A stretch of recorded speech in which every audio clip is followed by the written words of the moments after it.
चलिए give the topic. हाँ last. चलो देखो, लिखिएगा stereochemistry. Stereochemistry of haloalkanes. Stereochemistry. STERIO। Stereochemistry of haloalkanes.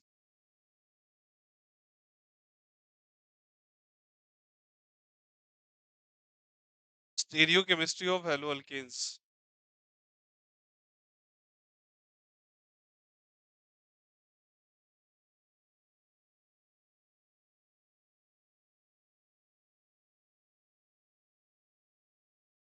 आप कौन से टाइम में आए?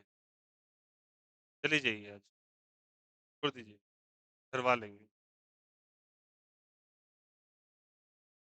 जाइए। बच्चा बैठा रहता है, आप तब आएंगे, रूटीन के अनुसार थोड़ी ना। या तो आप 11 बजे आइए, साढ़े, हाँ 10:30।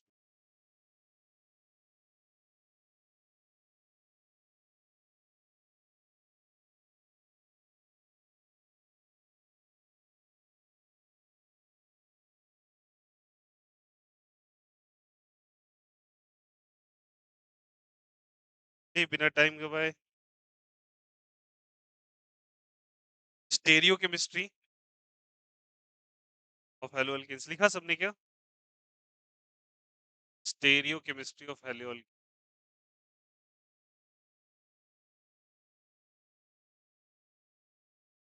एल्केन्स। अब सुनना, ये टॉपिक थोड़ा थ्योरेटिकल, ठीक ना, बट बेहद important examination point of view. और पूरे ऑर्गेनिक केमिस्ट्री में, इवन इन फिजिक्स में, एक जगह टर्म यूज, ठीक ना। लिखेंगे लिखेंगे सारे बच्चे। Right the topic stereo chemistry. और कुछ बेसिक टर्म पहले समझ।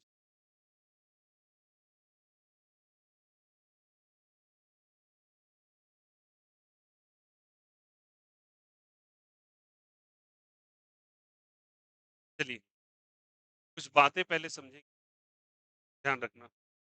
ये रिलेटेड है, ये रिलेटेड है कुछ केमिस्ट्री, फिजिक्स और केमिस्ट्री के कोरिलेटेड टर्म्स है, दोनों में यूज में आता है, ध्यान रखना। हालांकि इसको स्टेरियो केमिस्ट्री के अंदर हम लोग जाके अलग अलग आइसोमेर, स्टेरियो आइसोमर, स्टेरियो आइसोमर्स के अंदर हम लोग ऑब्जेक्ट का थ्री डायमेंशनल प्रोजेक्ट कैसा है रियल लाइफ बारे में स्टडी, थ्री डी इमेजिन। चलो स्टार्ट करते हैं इसको बेसिकली लाइट से। लाइट को बोला गया बच्चे इलेक्ट्रोमैग्नेटिक। क्या कहा गया, जल्दी बताइए? Electromagnetic. Why it is called as EM wave, try to understand. के अंदर दो चीज, के अंदर इलेक्ट्रिक फील्ड, और ये बी फैक्टर से, ई स्टैंड्स फॉर कौन सा? Electric field, and it stands for magnetic. दोनों का दोनों। और लाइट के प्रोपगेशन को कैसे रिप्रेजेंट? लाइट इस तरीके से जा रहा है, ध्यान रखिए, लाइट इस तरीके से, और इसके ठीक परपेंडिकुलर डायरेक्शन, मान लो ये हमारा एक्स डायरेक्शन, और ये चीज वाई डायरेक्शन, तो मैं मान लेता हूँ,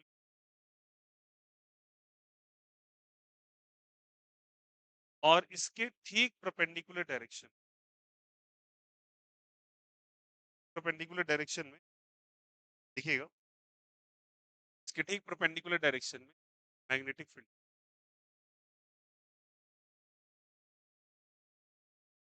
ऐसे देखो, ये मान लो ऐसे।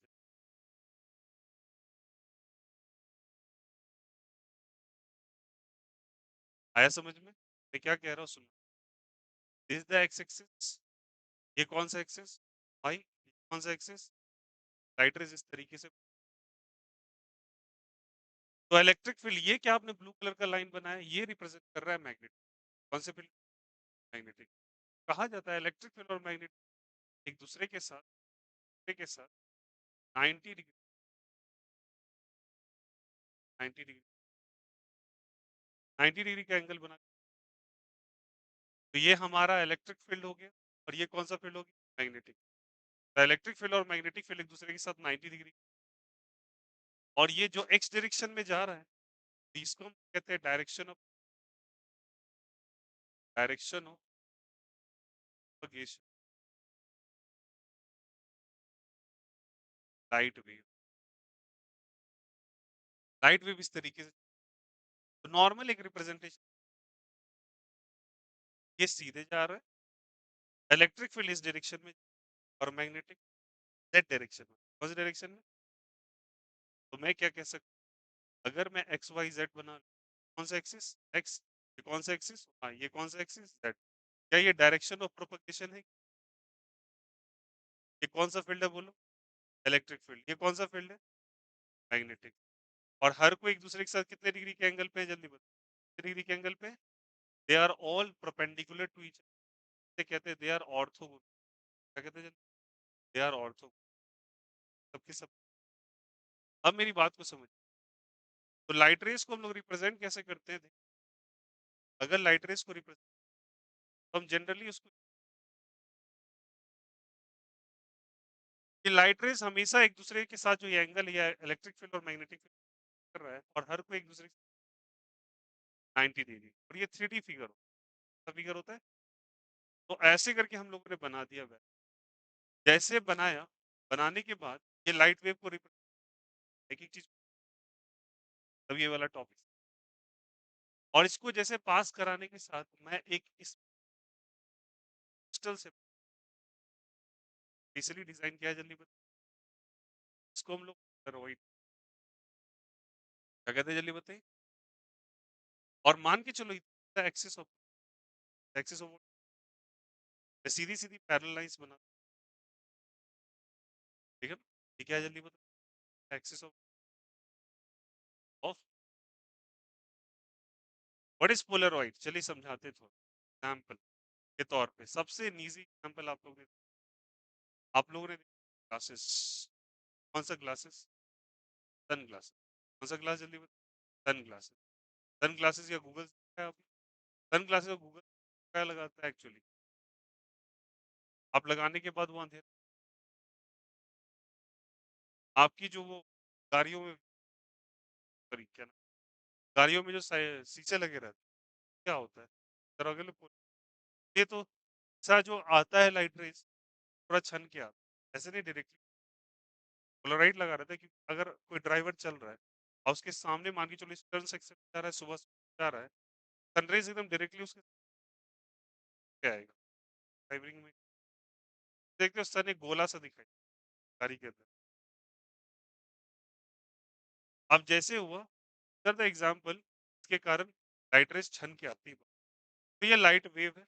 लाइट वेव को पोलराइड से आपने पास कराया, पास कराने के बाद क्या होता है, लाइट रेस इस एक्सिस में, ये जो एक्सिस ऑफ, इसी के अलोंग बस ये प्रोपगेट, पहले तो ये तीनों डायमेंशन में फैलते रहते हैं, बात कुछ ये चारों तरफ फैलते हैं, बट निकलने के बाद अब कितनी सारी केवल जी डायरेक्शन में जा रही है, जिस डायरेक्शन में क्या है, जल्दी बताओ? एक्सिस ऑफ पोलर, तो क्या है, जल्दी बताइए? अब देखो, इस लाइट रेस को पोलराइड से पहले थी, तब पोलराइड से पास होने से हम लोग अनपोलराइज लाइट कहते हैं, जल्दी? अनपोलराइज। अब जो लाइट रेस पास ऑन हो गई, कहते हैं कौन सा लाइट कहते हैं, जल्दी? पोलराइज लाइट का भैया, अपने अभी सब दे रहे हैं यहाँ से, क्या बोला, देखो देखो, ये कैसा लाइट, जल्दी बताओ? अनपोलराइज। ये कैसा, ये पोलराइज कब हुआ? जब एक पोलराइड से इसको पास कराया गया, ये ग्लास अनपोलराइज से क्या, और साथ ही साथ कुछ जान लो टेक्निकल टर्म, अगर इसकी इंटेंसिटी आई नॉट, बच्चे बताइए इंटेंसिटी, बच्चे को इंटेंसिटी, इंटेंसिटी का वैल्यू होता है ऑब्जेक्ट से किसी एरिया से गिवन, किसी भी ऑब्जेक्ट से कितनी एनर्जी निकल रही है कि गिवन एरिया से given time interval, then that is basically what, मान के चलो एक ल्यूमिनस बोर्ड, मान के चलो एलईडी लाइट्स लगी, इसके हर एक स्क्वायर मीटर से लाइट रेज आ रही है 1 सेकंड के अंदर, इसकी ज़्यादा होगी इंटेंसिटी। अब जब कभी I naught intensity light rays को भेज that intensity fall down to I naught by क्या चीज़ जल्दी पहले इंटेंसिटी कितनी बोलो? पहले इंटेंसिटी कितनी थी? आई नॉट अब कितनी इंटेंसिटी? आई नॉट बाय 2 घटा या बढ़ा? घटा या बढ़ा? इंटेंसिटी डिक्रीज़ किया या इंक्रीज़? डिक्रीज़ किया इसीलिए तो सनग्लासेस लगाने के बाद बाहर का जितना ब्राइटनेस है वो कम होता नज़र आया समझ में? और देखते हो कभी-कभी आपको होता क्या है, जब कभी आप जब कभी आप ग्लासेस परचेज़ करने जाते हो अपने नॉर्मल ऑप्टिकल ऑप्टिशियंस के पास जाते हो और अपनी ग्लासेस परचेज़ आँख का इलाज कराने पर ग्रीन और आप देखोगे ग्लासेस में गौर से देखो खास करके आपको दिखेगा एक ब्लू या ग्रीन ठीक ना एग्जैक्ट नहीं देखता कुछ नहीं तो मेरे ग्लास में तो वो दिख रहा है ना पल है ये हाँ तो इसमें क्या होता है बताता हूँ हाँ, अच्छे से आपने देखिए उसको बोलेंगे क्या वो ब्लू कट ग्लास क्या बोलेंगे वो कट ग्लास कट ग्लास का मतलब है के अंदर एक पोलराइड का लेयर चढ़ा हुआ हालांकि ट्रांसपेरेंट ही बट वो एक्स्ट्रा इंटेंसिटी को एब्जॉर्ब कर रहा है काम करेंगे आंखों पे वो कलर पोलराइड का लेयर ही है इसका तो इस कारण से क्या होता है कि जब कभी यहाँ से पास ऑन करा इंटेंसिटी घटा देता है कितना घटा देता है I naught by two and this light is called as unpolarised light but represent करने का तरीका देखना है अनपोलराइज्ड लाइट को रिप्रेजेंट करने के लिए हम लोग ऐसे करते हैं देखना मेरी बात और इस तरीके से लाइटर्स बना देंगे और यहाँ पे डॉट डॉट हम दे देंगे डॉट डॉट का मीनिंग समझिएगा सारे में this represent the electric the direction of propagation D and this is the magnet present करने का हम इसको सीधा सीधा एरो बनाने से अच्छा क्या कर दो डॉट डॉट बना दो डॉट का मतलब और जो बाहर की तरफ आ रहा है वो मैग्नेटिक फील्ड खा जाता है केवल और केवल electric field direction of propagation आया समझ में कोई दिक्कत यहाँ से ये चीज जो एब्जॉर्ब कर लिया इसने किसको एब्जॉर्ब कर लिया जल्दी बता मैग्नेटिक फील्ड इसकी इंटेंसिटी कैसे घटी 50% है ना आई नॉट से क्या हो गया I naught by 2 and this light is called as unpolarised light इसके लिए और इसके लिए अब इतना बेसिक करने के बाद अब समझना है कि what is the use in stereo chemistry समझने से पहले यहाँ तक हम टॉपिक पे बट कुछ बात को आप लोग ध्यान देना बेसिक टर्म में सबसे पहला ऑप्टिकल एक्टिविटी नाम का एक टर्म होता है क्या होता है जल्दी बताइए ऑप्टिकल एक्टिविटी ऑप्टिकल एक्टिविटी से बेसिकली मीनिंग क्या होता है देखिए यहाँ से हाँ देखिएगा ऑप्टिकल एक्टिविटी पहला टर्म ये याद रखिएगा आज मैं आपको कुछ पैराग्राफ्स दूंगा एनसीईआरटी के पढ़ने से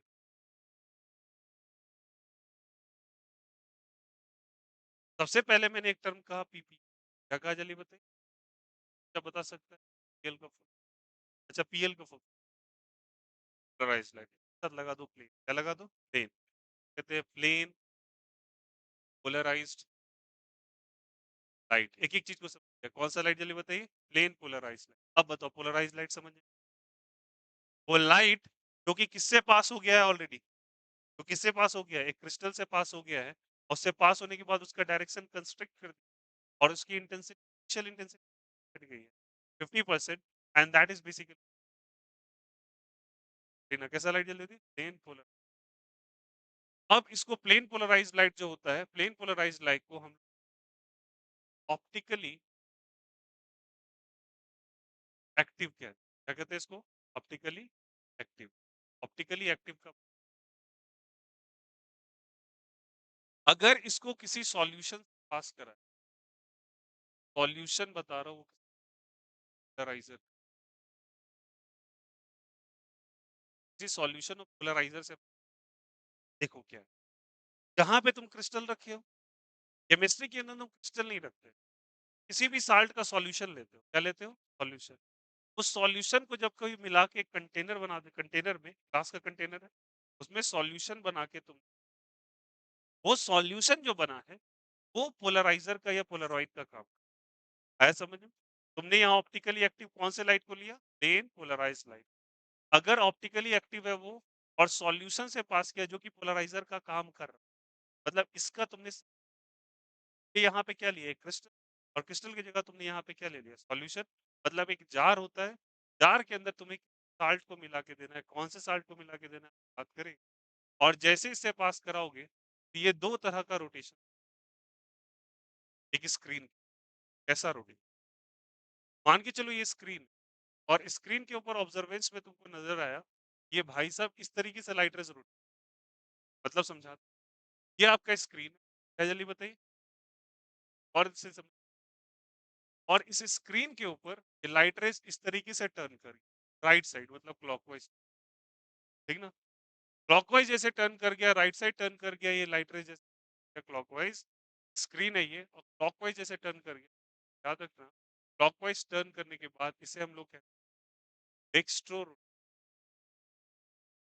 कौन सा रोटेशन कहते हैं बोलो? Dextro rotation. और पूरे केमिस्ट्री में यूज, कौन सा रोटेशन? डेक्स्ट्रो। और ये क्लॉकवाइज है एंटी क्लॉकवाइज है? क्लॉकवाइज। पॉसिबिलिटी है कि लाइट रेज इससे पास करे, मैं तुम्हें समझाता हूँ फिर से। लाइट रेज पास, यहाँ पे अनपोलराइज लाइट है, देखो कैसे हम रिप्रेजेंट, ध्यान रखना। लाइट रेज है, यहाँ पे ये अनपोलराइज लाइट है, मैं यहाँ डॉट डॉट बना दूं, बोलो हाँ या नहीं। देखो सबको फिगर मैच करो, ये कैसा लाइट है? अनपोलराइज या पोलराइज? अनपोलराइज या पोलराइज? अनपोलराइज। यूपीएल को पास कराया एक कंटेनर से, कंटेनर के अंदर मान लो एक सॉल्यूशन प्रेजेंट, सॉल्यूशन पे चर्चा करते हैं। ये लाइट रेस को कंस्ट्रिक्ट कर दिया एक डायरेक्शन के अंदर, बताओ इस लाइट रेस को कौन सा लाइट रेस, पोलराइज या unpolarize? That unpolarize light will going to convert into polarize light.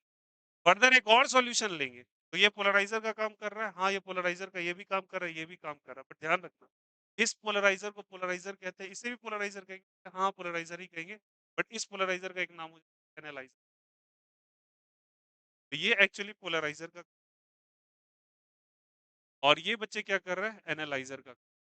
और एनालाइजर से जब पास होता है ये लाइट रेस तो दो तरह का रोटेशन शो करता है, या तो ये लाइट रेस जो पीएल हमको में दिखाई दे रहा है वो क्लॉकवाइज रोटेट कर जाएगा, dextro rotation, rotation dextro rotation. और यही लाइट रेस अगर स्क्रीन पे एंटी क्लॉकवाइज रोटेशन, कैसा रोटेशन? एंटी क्लॉकवाइज, तो हम लोग लीवो रोटेशन, कौन सा रोटेशन कह देते हैं? लीवो रोटेशन। पहले यहां तक समझ, कौन सा रोटेशन? लीवो रोटेशन। एंटी क्लॉकवाइज हुआ तो लीवो कहेंगे, और क्लॉकवाइज हुआ तो डेक्स्ट्रो कहेंगे। पहले ऊपर वाला डिस्कशन। और ऐसा हम लोग क्यों करते हैं ये जजमेंट में लिए कि अगर आप किसी थ्री डायमेंशनल ऑब्जेक्ट को देख रहे हो तो थ्री डायमेंशन के साथ एक प्रॉब्लम, 2D अगर ऑब्जेक्ट रहा तो कह सकते हो प्लेन के ऊपर लाई कर रहा है, 3D रहा एक ही चीज पीछे से भी आके लग सकता है और आगे से भी लग सकता है, क्या गारंटी है इस बात की? किधर सोच के बताओ, अगर मुझे थ्री डायमेंशनल किसी ऑब्जेक्ट को जोड़ना है, के ब्रांचेस को अगर मैं कहता हूँ कोई बंदा इस बोर्ड के पीछे बोलेगा मेरे फ्रंट साइड, और ब्लू वाला पेन मेरे किस साइड है? Back side. बट इधर साइड जो कर रहा है, देखो ब्लू मेरे फ्रंट साइड है और ये मेरे किधर है? Back side. इस बात को क्लियरेंस करने के लिए theory of chemistry और इस एक्सपेरिमेंट से कैसे आएगा? धीरे धीरे पहले क्लियर हुआ, चलो कुछ टर्म देखते रहना। पहले क्या बोला जल्दी बताओ? This kind of light is called as कौन? अनपोलराइज्ड या पोलराइज्ड? अनपोलराइज्ड। ये वाला यहाँ पे पोलराइज को प्लेन पोलराइज लाइट, कौन सा light? Plane plane polarize light इसलिए कहते हैं क्योंकि हम उसके पूरे के पूरे वाइब्रेशन को, पूरे उसके मूवमेंट को एक पर्टिकुलर प्लेन पे कंस्ट्रिक्ट करके, रेस्ट्रिक्ट करके रख देते हैं, एक ही जगह रख देते हैं। जो इधर उधर बिखर रही थी लाइट रेज तो एक प्लेन पे ले आते हैं, इसलिए नाम क्या पड़ गया? Plane polarise.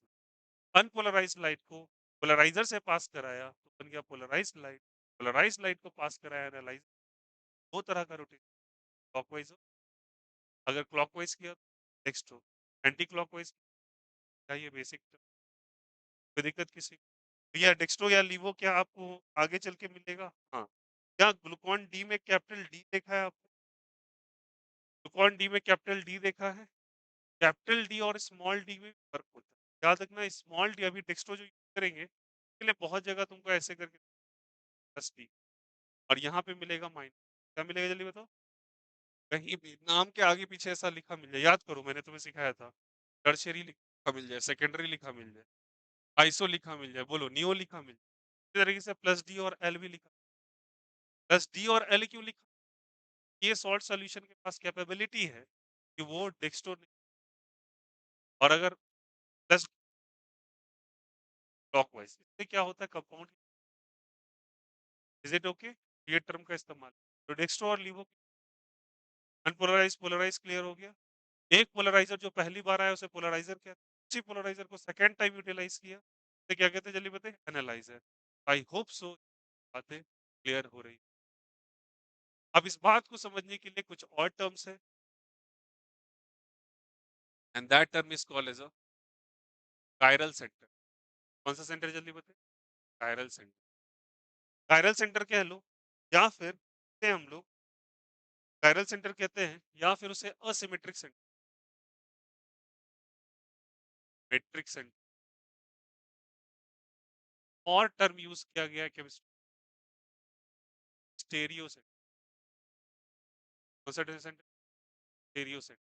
अगर आपके पास कायरल सेंटर आ जाए, असिमेट्रिक सेंटर आ जाए, स्टेरियो सेंटर, सेंटर टर्म का इस्तेमाल कर द जार्गन। जब आप किताब खोल के पढ़ेंगे ना, आपको ये सब टर्म एक ही पैराग्राफ के अंदर, मतलब एक से दो पेज के अंदर सब मिल जाए।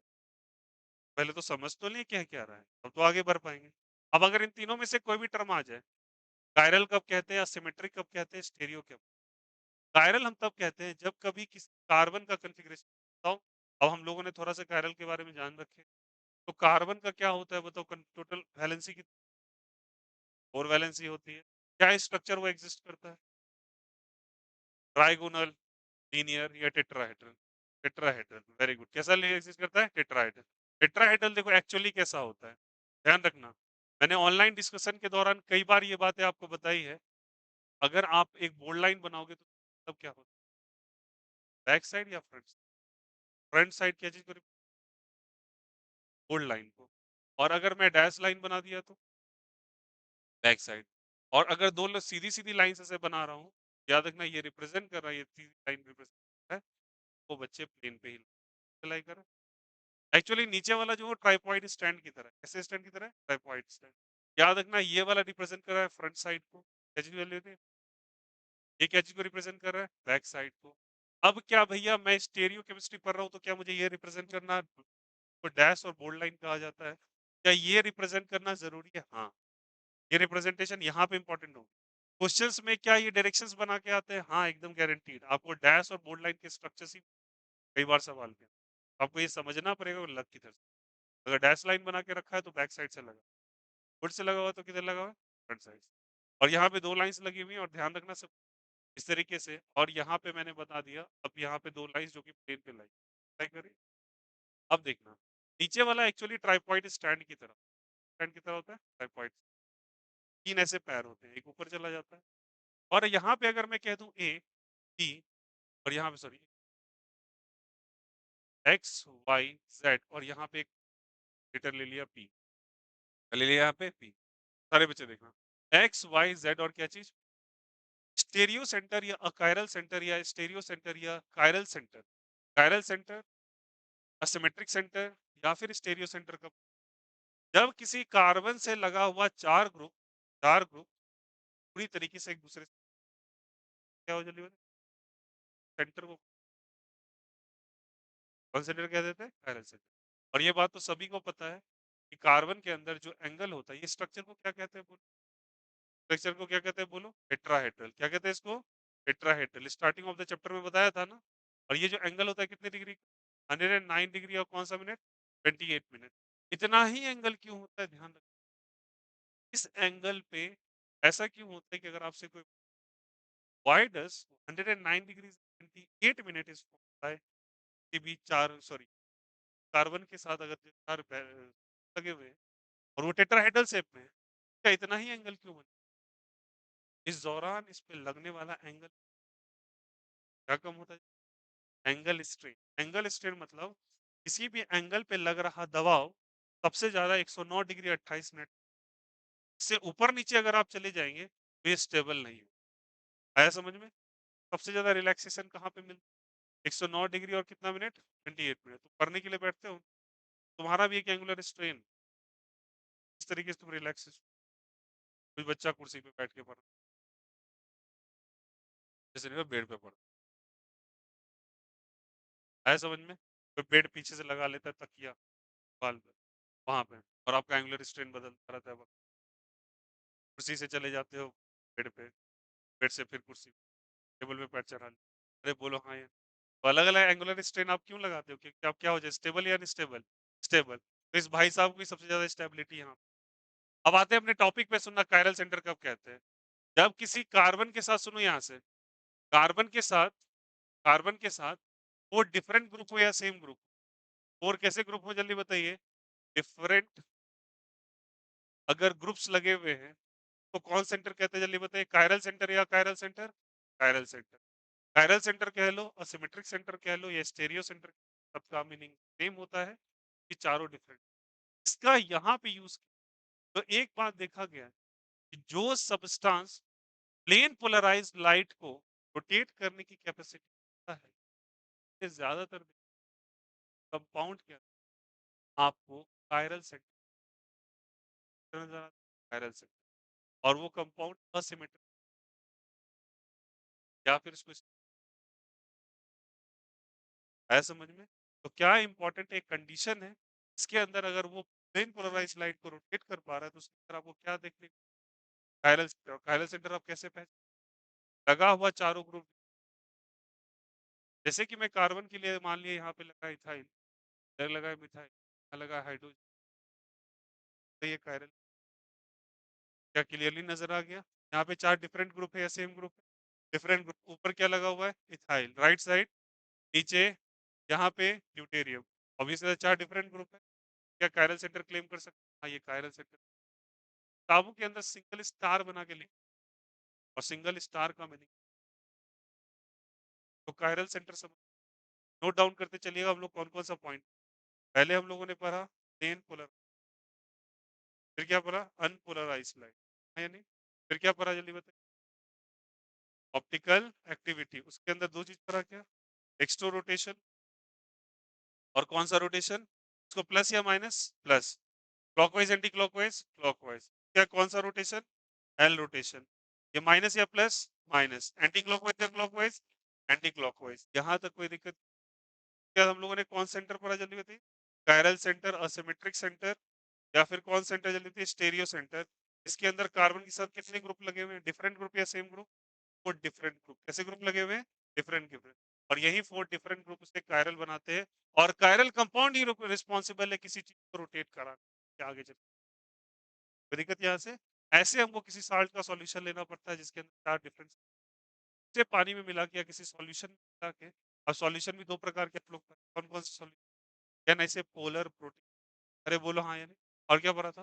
पोलर और प्रोटिक सॉल्ट के अंदर मिला के आप एक सॉल्यूशन पोलराइजर का काम तो पहला वाला पोलराइजर है हम लोग कहेंगे बट सेकेंड वाला पोलराइजर एनालाइजर वो एनालिसिस करता है कि जो लाइट रेज आ रही है वो पोलराइज्ड है वो एनालिसिस करता है याद करता है वो पता करता है कि जो लाइट रेज उसकी आ रही है पोलराइज्ड है आया समझ में और इसका एक एग्जांपल है यहाँ पे हम लोग आगे चल के समझेंगे एक मालस लॉ के अंदर 360 रोटेशन अगर 360 क्या देखना है दो बार ये पूरा डार्कनेस और चलिए इसके बारे में experimental sorry experimental verification class में भी किया अगर आपके पास एक्सरे रिपोर्ट्स एक्सरे रिपोर्ट से आप लोगों ने कभी जब जब कभी भी क्या नाम है वो सोलर या लूनर आता है वाला लेके देखे है ना यहाँ पे दिखाई दे रहा है वीनस तो दिखाई देता है वो भी समझा भी जा सकता है कोई दिक्कत नहीं क्या कायरल सेंटर और कायरल सेंटर है सभी कोई दिक्कत ठीक ना ये डायग्राम बहुत अच्छे से आप बनाएंगे कॉपी पे तो फिलहाल आपको डेफिनेशन इसके लिए आप घर पे इसको लास्ट डिस्कशन कर लेंगे लास्ट में सारा डायग्राम आप ताकि आपको अंडरस्टैंडिंग हो लिखिएगा पहला write down the first one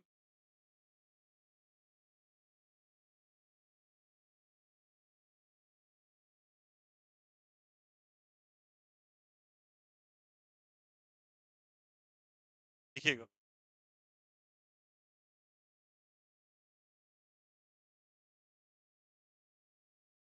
topic डालिएगा ऑप्टिकल एक्टिविटी टॉपिक डालिएगा सब कोई optical activity optical activity optical activity optical activity optical activity और लिखिएगा उसमें activity activity plane polarize light, plane polarize light, तेजी से प्लेन पोलराइज लाइट, ठीक है, प्लेन पोलर, ब्रैकेट में ब्रैकेट में पीपीएल, प्लेन पोलराइज लाइट, और ब्रैकेट में लिखेंगे PPL, लिखिएगा when the vibration of when the vibration of when the vibration of electromagnetic waves when the vibration of electromagnetic waves are restricted in particular direction, are restricted are restricted in particular direction, in particular direction, are restricted in particular direction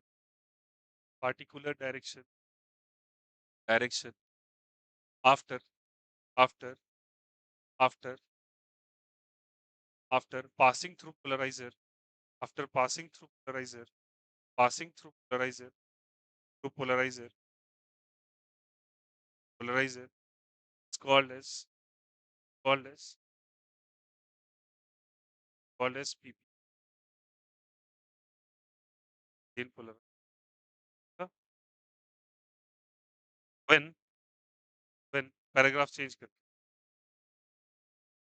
when PPL passes through, when PPL passes through, when PPL passes through, passes through,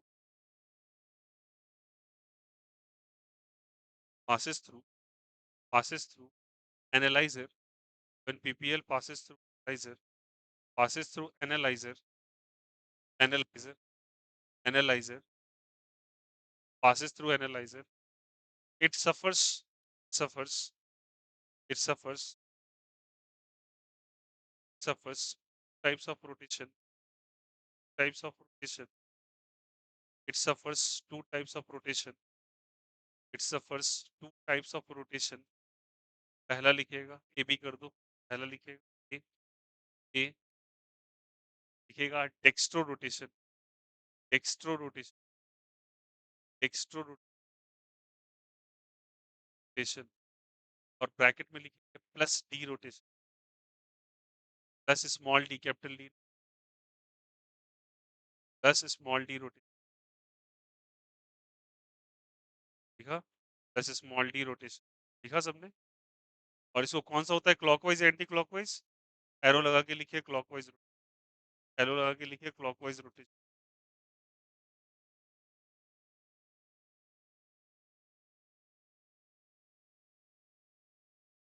ये कौन सा rotation है, clockwise. Second कौन सा हो जाएगा बताइए, लीवो rotation, LEAVO, LEAVO, LEAVO, लीवो rotation, LEAVO, लीवो rotation, LEAVO, लीवो rotation, कौन सा रोटेशन, लीवो रोटेशन, LEAVO, लीवो रोटेशन किया।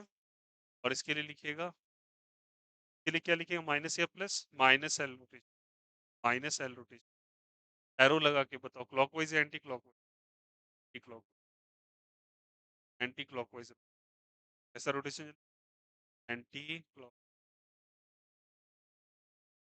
कर लिया, कोई दिक्कत किसी को। नेक्स्ट लिखिएगा, नेक्स्ट लिखिएगा, नेक्स्ट लिखिएगा टर्म कायरल सेंटर और असिमेट्रिक सेंटर और stereo centre, chiral centre, chiral centre, asymmetric centre और स्टेरियो सेंटर, कायरल सेंटर और असिमेट्रिक सेंटर और स्टेरियो सेंटर।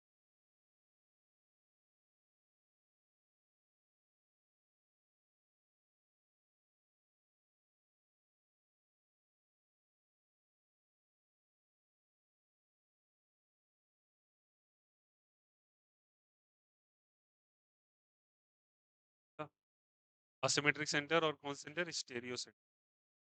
अब लिखिएगा, when when when when when sp3 hybridized carbon sp3 hybridized carbon, sp3 hybridized carbon, sp3 hybridized carbon is linked with four different group, linked with four different group, is linked with four different group, linked with four different, linked with different group, four different group, four different group,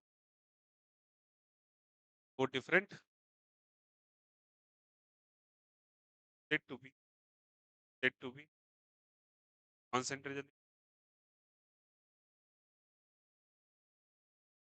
What is the meaning of sp3 hybridized?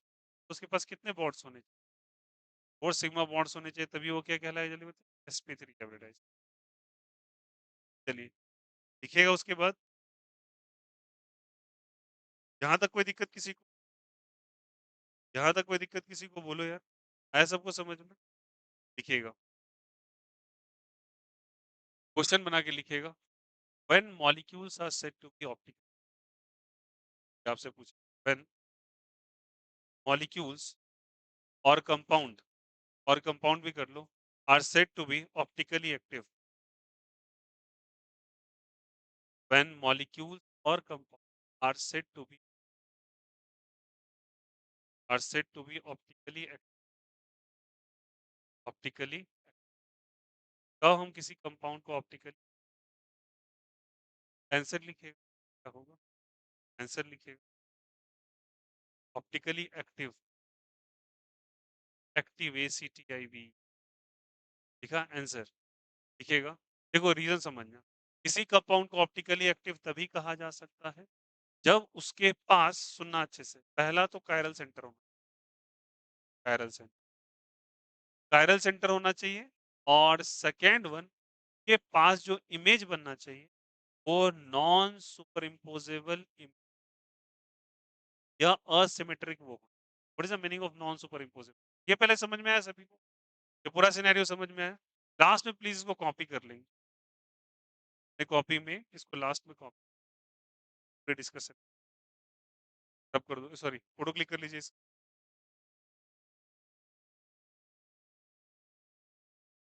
Photo click कर लीजिए।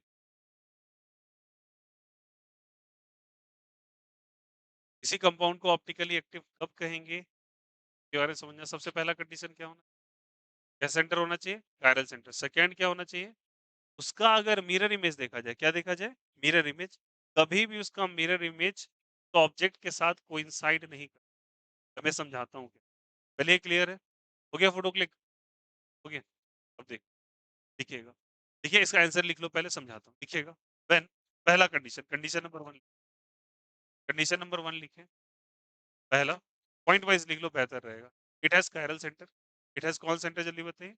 It has chiral centre, it has chiral centre, it has chiral centre. Point number two लिखो, it has chiral centre,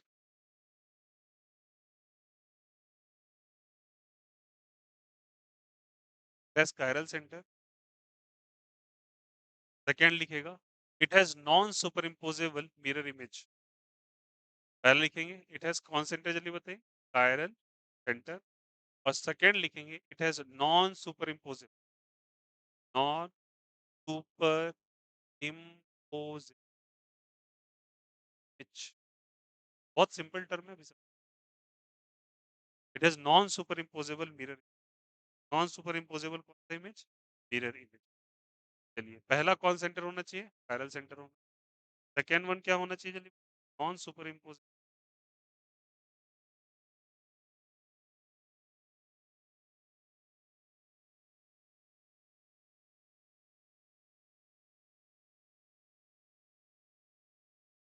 ठीक है, तो meaning क्या हुआ, पहला chiral centre समझ गए, ठीक ना? और थर्ड लिख लीजिए इसका, it has plane of, it sorry it doesn't has plane of symmetry, it doesn't has plane, it doesn't has plane of symmetry, it doesn't has plane of symmetry, it doesn't has plane of, it doesn't has plane of symmetry, it doesn't has plane of, it doesn't has plane of symmetry, ये 3 चीज़ होगा तो याद रखना उसे हम लोग कहते हैं ऑप्टिकल एक्टिव या ऑप्टिकली एक्टिव। ये चीज़ बहुत बार यूज़ में आएगा इसलिए मैं डिटेल से पहले जब सुनना मेरी बात। अगर मैं बोलूँ देखो यहाँ पे सब ये मेरे पास मिरर है। क्या जल्दी बताइए? तो एक बात बताना पहला 1 मिनट प्लीज़ डोंट डिस्कस। यहाँ बोलो सब कोई ए है, यहाँ बी है, यहाँ एक्स है और यहाँ पे वाई। ठीक है? कार्बन के साथ। पहला सवाल, क्या ये कायरल कंपाउंड है? क्यों कायरल है? कि लगा हुआ चारों ग्रुप डिफरेंट है या सेम है? डिफरेंट अभी सीखा है चारों ग्रुप डिफरेंट तो क्या कहलाएगा? कायरल। तो यहाँ पे स्टार बना के अगर लिख दिया तो समझ में ये कायरल को रिप्रेजेंट कर रहा है? हाँ सर। कैसा इमेज है जल्दी बताइए? नॉन सुपर इम्पोजिबल इसका इमेज बनाते हैं देखो यहाँ से सी है तो बी मेरा लेटरल इन्वर्जन के कारण इस साइड हो जाएगा एक्स किधर चला जाएगा ए किधर चला आएगा ऊपर ही रहेगा वाई किधर आ जाएगा अब बताओ अगर मैं इसको इसके ऊपर उठा के रखना चाहूँ तो ए के ऊपर तो ए आ जाएगा 1 मिनट ध्यान देंगे ए के ऊपर क्या आ जाएगा ए आई के ऊपर वाई भी चलेगा एक टाइम के लिए लेकिन क्या बी के ऊपर क्या बी जो है वो एक्स के ऊपर चला जाएगा और एक्स इसके ऊपर चला जाएगा बी के ऊपर क्या सेम बन रहा है क्या सुपर इम्पोजिशन पॉसिबल है नहीं तो इम्पोज का मतलब क्या करना होता है अगर एक चीज को उठा के दूसरे चीज के ऊपर आपने रखा तो सुपर इम्पोजिशन क्या कहते हैं उसको सुपर इम्पोजिशन मैंने इसको उठा के इसके ऊपर रख दिया जैसे सुपर इम्पोजिशन कहते हैं लेकिन जैसे इसको रखने गए आप ए तो मिल गया सीसी भी मिल गया वाई वाई भी मिल गया बट बी किसके ऊपर चला गया एक्स के ऊपर और एक्स किसके ऊपर चला गया बी के ऊपर सुपर इम्पोजिशन नहीं हुआ सुपर इम्पोज का मतलब होता है एक दूसरे के ऊपर चढ़ाना क्या ये सुपर इम्पोजेबल है नहीं ये क्या है जल्दी बताइए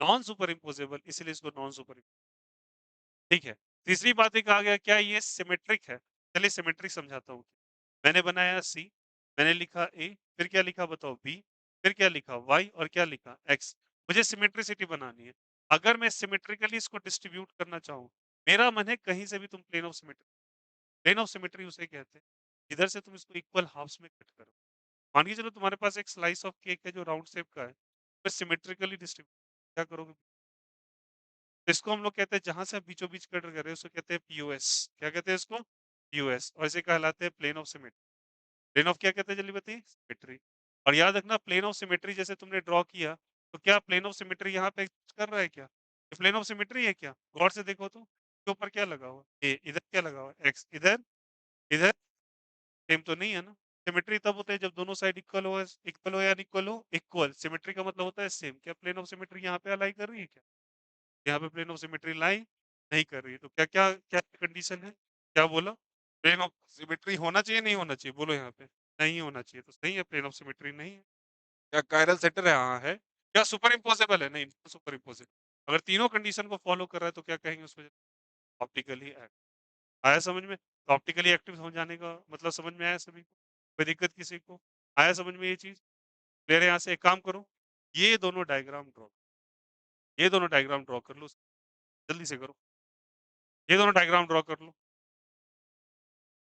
ये दोनों डायग्राम ड्रॉ कर लो ये दो पॉइंट्स आपने लिख ही लिए ये दोनों डायग्राम ड्रॉ कर लो प्लेन ऑफ सिमेट्री यहाँ पे नहीं है लिख के क्रॉस कर देना प्लेन ऑफ सिमेट्री यहाँ पे लाइन नहीं कर और ऐसे सब्सटेंस को ही ऑप्टिकली एक्टिव का ऑप्टिकली क्या कहते हैं और अगर ये ऑप्टिकली एक्टिव है तो प्लेन पोलराइज्ड लाइट को रोटेट करेगा क्या हाँ it has a capacity to rotate what बताइए सबको प्लेन पोलराइज्ड लाइट को ये रोटेट कर दे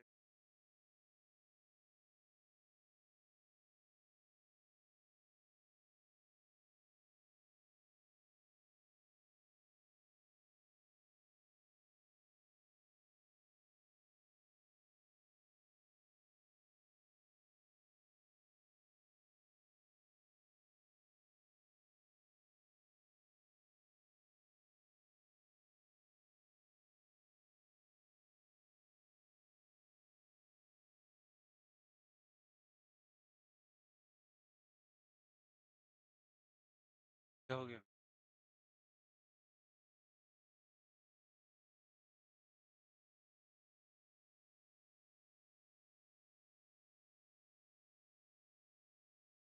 द कंसेप्ट इज क्लियर तो अब समझ में आया कैसे कैसे क्या कहते हैं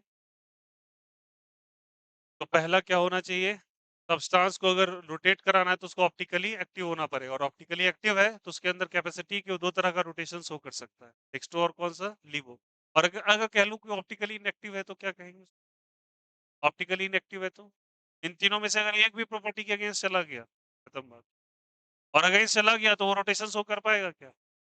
ऑप्टिकली इनएक्टिव इसको कहते हैं जो इसके ठीक अपोजिट। आया समझ में?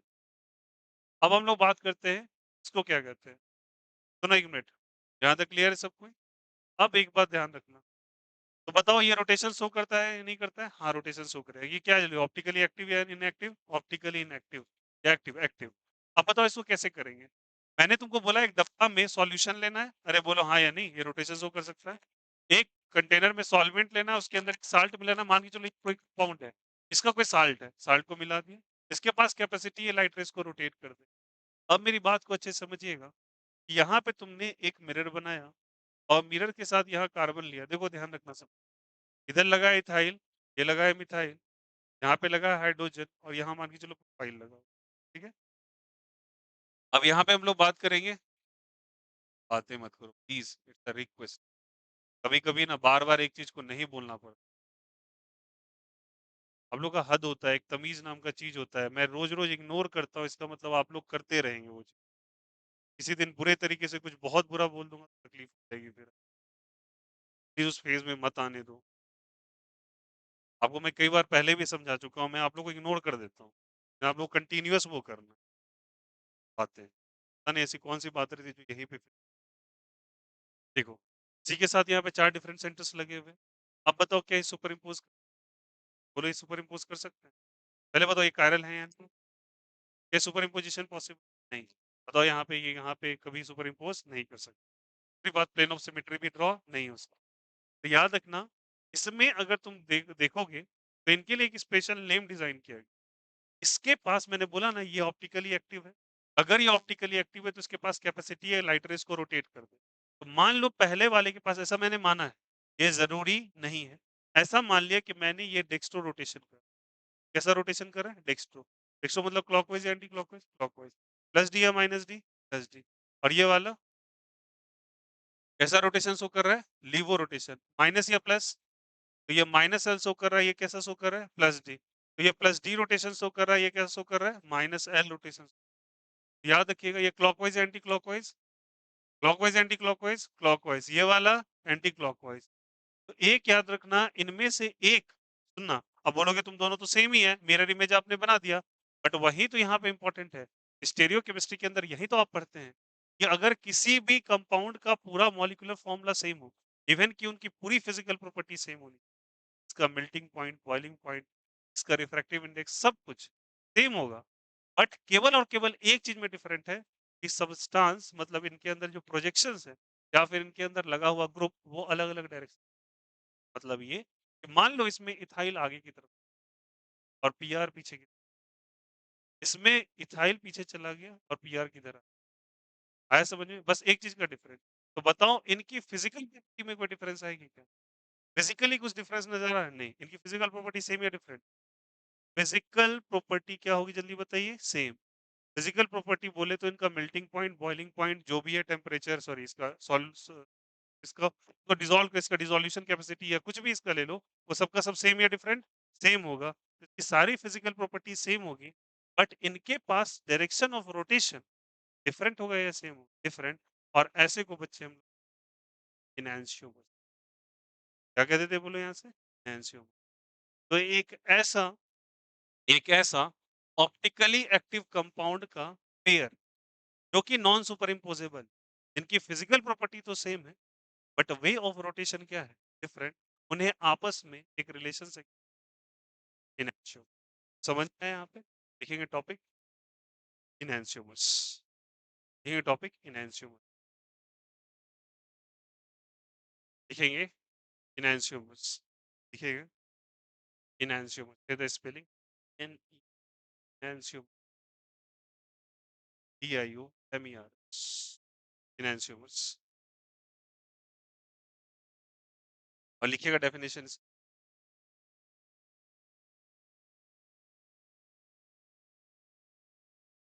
लिखिएगा the two non-superimposable mirror images, the two non-superimposable mirror images, the two non-superimposable mirror images, the two non-superimposable mirror images, non-superimposable mirror images, non-superimposable mirror images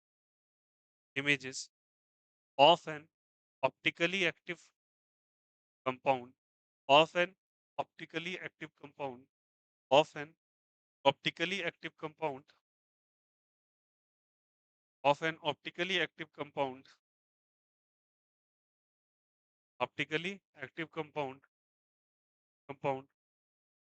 which shows two different kind of rotations, which shows two different kind of rotations of PPL, different kind of rotation of PPL, two different kind of rotation of PPL when passes through it, different kind of rotation when passes through, when passes through, when passes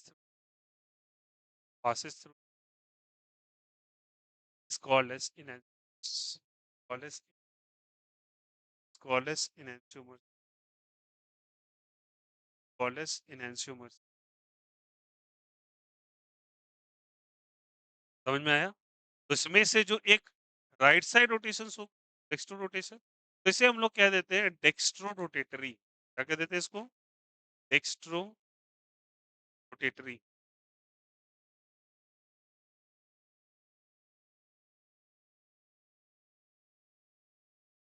और इसको कह देंगे लीवो rotatory. आया समझ में? कौन सा rotatory? Dextro rotatory और कौन सा रोटेटरी? लीवो रोटेटरी। दिक्कत है यहाँ से? तो ये क्लियर करेंगे। अच्छा, दोनों का फिजिकल प्रॉपर्टी सेम है या डिफरेंट? इसके नीचे एक और पॉइंट लिख लीजिएगा। All the physical properties of enantiomers are same. All the physical properties same. All the physical properties of enantiomers are same. All the physical properties of enantiomers are same. Enantiomers are same.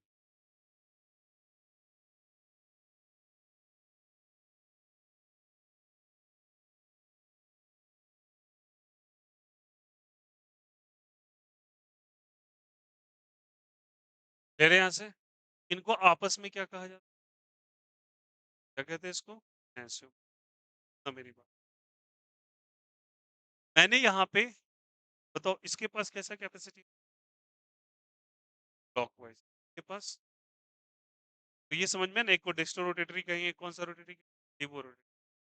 ना मेरी बात, अगर मैं इनका मान के चलो एक सॉल्यूशन प्रिपेयर कर रहा हूँ, उसमें 50% डेक्स्ट्रो रोटेशन वाला डाल और 50% लीवो रोटेशन, क्या बोला जल्दी बताइए?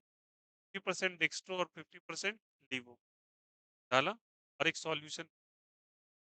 ये अब सॉल्यूशन प्रिपेयर करने के बाद मैंने इसमें से पीपीएल पास कराना चाहा, बताओ ये कैसे रोटेट करना चाहे? और ये दोनों का सीक्वेंस अपोजिट से, मतलब एक बोलेगा मैं राइट साइड घुमाऊंगा स्टेयरिंग को, और एक क्या बोलेगा उतना ही किस साइड घुमाऊंगा? Left side. अगर इक्वल अमाउंट में अगर आपने दो इनैंसियोमर्स को मिलाया, इनैंसियोमर्स ही कहलाएंगे, जो कि उसके नेट रोटेशन को जीरो कर दे। नेट रोटेशन को क्या कर दे? जीरो। क्यों जीरो करेगा? ये क्लॉकवाइज घुमाएगा तो ये एंटी क्लॉकवाइज। ऐसे मिक्सचर ऑफ इनैंसियोमर्स को, जो कि नेट रोटेशन ऑफ लाइट को कहते हैं रेस्मिक, और उस प्रोसेस को रेस्माइज कहते हैं। रेस्माइजेशन याद करो, रेस्मेशन 1 से बोलो हाँ या नहीं। तो उसी तरीके से क्या होगा यहाँ पे? रेस्माइजेशन लिखेंगे। Next topic, racemic mixture, racemic mixture and racemisation. Racemic mixture is a spelling, racemic mixture या फिर रेस्माइजेशन। रेस्मिक मिक्सचर या रेस्माइजेशन।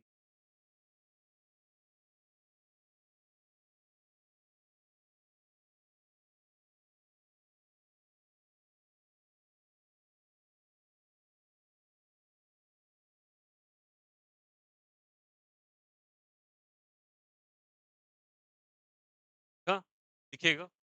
when when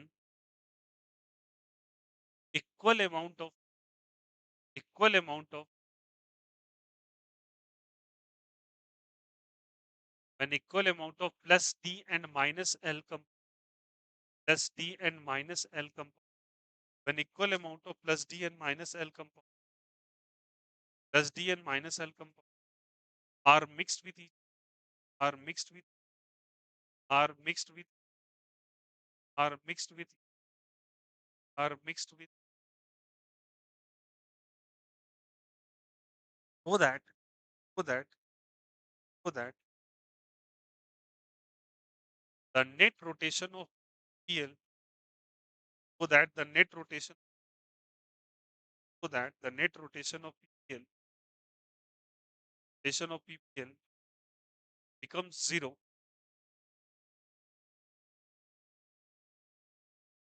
comes zero. It's called as racemic it's called as racemic racemic mix racemic mix paragraph change करेगा the process of formation racemic mix the process of formation of racemic mix the process of formation racemic mix the process of formation the process of formation racemic mix racemic mix it's called as racemization it's called as racemization it's called as racemization it's called as race called as यहाँ से दो इनएंसियोमर्स को मिला के अगर आप एक ऐसा मिक्सचर बना जो दूसरे के एक दूसरे के क्या करेगा रोटेट कर दे नेट रोटेशन कितना हो जाएगा जीरो ऐसे मिक्सचर को रेसमिक मिक्सचर कहते हैं और प्रोसेस ऑफ कोई दिक्कत किसी इज द कंसेप्ट इसकी आया समझ में अच्छा एक बात बताओ ऐसा क्यों हो रहा है ऐसा क्यों हो बिकॉज एक दूसरे के रोटेशन को ये काउंटर एक्ट कर रहा है क्या काउंटर एक्ट का मतलब एक बोलता है क्लॉकवाइज दूसरा एंटी क्लॉक समझ रहे हो ना बात को कोई दिक्कत यहाँ से इसके लिए नीचे एक लिख लो स्टार करके लिख लीजिएगा इट अकर्स बिकॉज स्टार करके एक पॉइंट और लिख लो occurs because it occurs because it occurs because it occurs because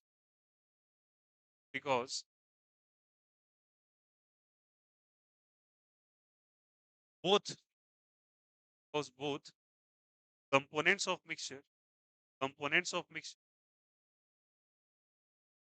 both components of mixture counteracts counteracts or compensates counteracts ACTS or compensates SAT or compensates counteracts or compensates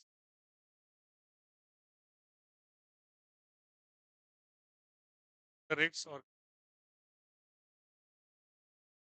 counteracts or compensates the way of rotation the way of way of दोनों के rotation क्या कर देता है compensate कर देता है I hope इसमें क्वेश्चन कोई दिक्कत है यहाँ से क्लियर है यहाँ पे कोई दिक्कत तो देखो कुछ कुछ के अंदर रेसमाइजेशन कहते हैं रेसमिक कहते हैं कहीं कहीं से मॉडिफिकेशन भी क्या कहते हैं मॉडिफिकेशन मॉडिफिकेशन का मतलब क्या होता है कि नेचर में बदलाव लाना चेंज ठीक बेसिक्स तो वही है बट मॉडिफिकेशन जहाँ रेसमिक मिक्सचर लिखा है ना वहां पे ऊपर में तुम चाहो रेसमाइजेशन की मॉडिफिकेशन भी टर्म किसी की किताब में दिख जाए मॉडिफिकेशन जहां रेसमाइजेशन लिखा है ना ऊपर में टॉपिक में वहां चाहो तुम ब्रैकेट में मॉडिफिकेशन भी लिखो तो मॉडिफिकेशन और मिक्सचर अगर कहीं टर्म मिल जाए प्लीज घबराइएगा नहीं मतलब वही मॉडिफिकेशन का मतलब होता है चाहो रेसमाइजेशन के बगल में तुम मॉडिफिकेशन ब्रैकेट में मॉडिफिकेशन भी लिखते हैं टर्म यूज होता है किसी किसी चलिए अब आगे बात करेंगे हम लोग रिजोल्यूशन क्या बात करेंगे रिजोल्यूशन एक टर्म लिखिएगा रिजोल्यूशन नेक्स्ट टर्म लिखिएगा रिजोल्यूशन नेक्स्ट टर्म लिखिएगा रिजोल्यूशन नेक्स्ट टर्म लिखिएगा रिजोल्यूशन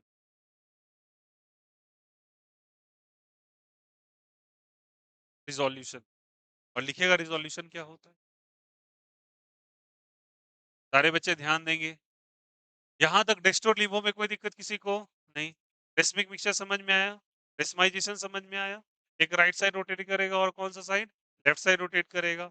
इन दोनों के मिक्सचर को कौन सा mixture, racemic mixture. Process of formation racemisation, PPL UPL सारा कुछ बता। अब टर्म आया रिजोल्यूशन, क्या जल्दी बताइए। Resolution, resolution. अच्छा इस पे भी इतना लग रहा है, रिजोल्यूशन का स्पेलिंग देख रहा है बोर्ड से। हद है।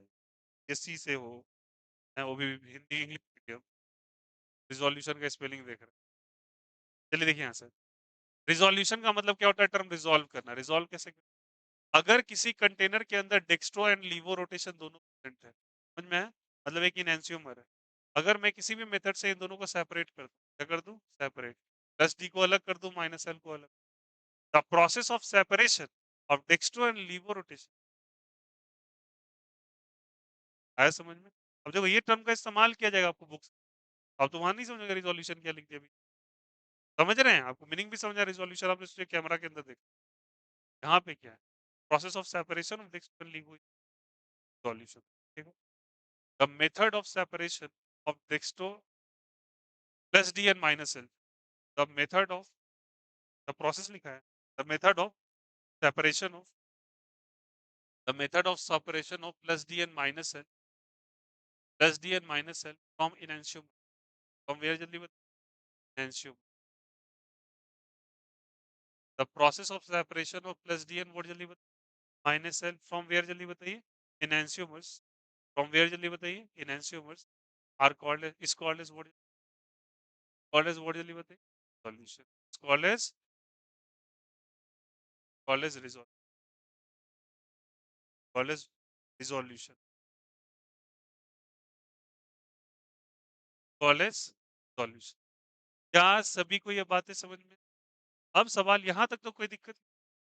Can I say plane polarised light, unpolarised light, polariser, analyser, optical activity, dextro, laevo, stereo centre, asymmetric centre. बोलो हाँ या नहीं। आपसे पूछ देता है इनएंशियोमर्स क्या होगा, रेसमिक मिक्सचर क्या होगा, रेसमाइजेशन क्या होगा, रिजोल्यूशन क्या होगा। ये सारे टर्म्स क्लियर हो रहे हैं। अब सवाल है कि ये टर्म का इस्तेमाल यहीं पे आपने इस चैप्टर में ऐसा क्या है जो कर। अब वो टर्म हम लोग लिखेंगे नेक्स्ट टर्म, लिखेंगे सारे बच्चे, retention and inversion of configuration. Keep the topic, बहुत इंपॉर्टेंट है, यही समझना इसका यूज कर। Retention and inversion of configuration, retention and inversion of. देखो यहाँ पे रिटेंशन को थोड़ा ध्यान, रिटेनेशन इसको कह देते हैं तरीके से। रिटेन वाला रिटेंशन मत करना, RETEN वाला रिटेंशन कर। Retention and inversion, and inversion, inversion of configuration. Retention and inversion of configuration, retention and inversion of configuration. Retention and word जल्दी बताइए, inversion of, retention and inversion of configuration.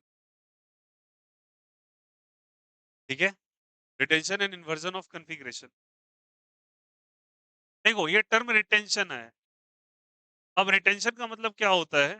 Retention का मतलब देखो, term यहाँ पे retain का अलग, तो देखो एक मिनट स्पेलिंग पे अगर जाओगे तुम, यहाँ रिटेन का मतलब RETAIN होता है, रिटेन। अरे बोलो यार यार, बट उसी तरीके से इसको समझते हैं। रिटेन का मतलब अपने एक्चुअल चीज पे रिमेन रहना जैसे तुम हो। इन्वर्जन का मतलब इन्वर्ट हो जाना, पलट जाना।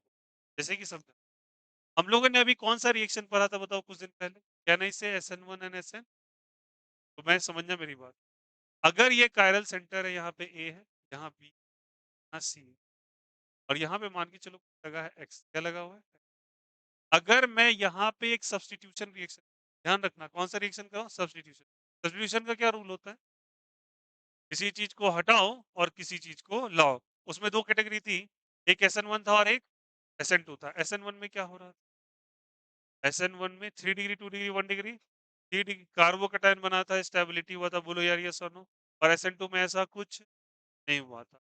वहां पे मैंने बोला था कुछ बातें आपको पढ़ाऊंगा, लेकिन अभी उसका यूज नहीं है। अब जाके आप देखोगे NCERT तो आपको डिटेल समझ। अब अगर मुझे इसका सब्स्टिट्यूशन कराना है, मुझे यहाँ पे क्या कराना है, इस x को हटाना है। मैं x को हटा दूँगा, माइनस कर इसकी जगह मैंने y जोड़ दिया। क्या जोड़ दिया? x को हटाया, y को अब x को हटा के y को जोड़ेंगे, this kind of reaction is called as a substitute. कोई बड़ी बात नहीं है, मैथ्स में भी आपने पढ़ा है। एक चीज़ को हटा के दूसरी चीज़ को रख देते हो, उसे कहते हैं। मुझे x को हटाना है, y को जोड़ना है। बट मैं यहाँ पे एक दिमाग लगाता हूँ। यहाँ रखा a, यहाँ पे रखा c, यहाँ पे रखा b। अब जिसको जोड़ना था, x को जोड़ना था, x की जगह हटाना, सॉरी x को हटाना था, y को जोड़ना था, मैंने x की रिप्लेसमेंट करी उसी जगह से जहाँ पे x पहले प्रेजेंट था, और वहाँ पे किसको जोड़ दिया? y को। x को रिप्लेस करना और उसकी जगह पे y को ले आना, बट ये कंडीशन रखना कि जहाँ पे वो है वहीं पे जोड़ दो। Then that is basic retention. Retention of क्या कहलाता है? कॉन्फ़िगरेशन। आया समझ में? कौन सा कहलाता है? Retention of configuration.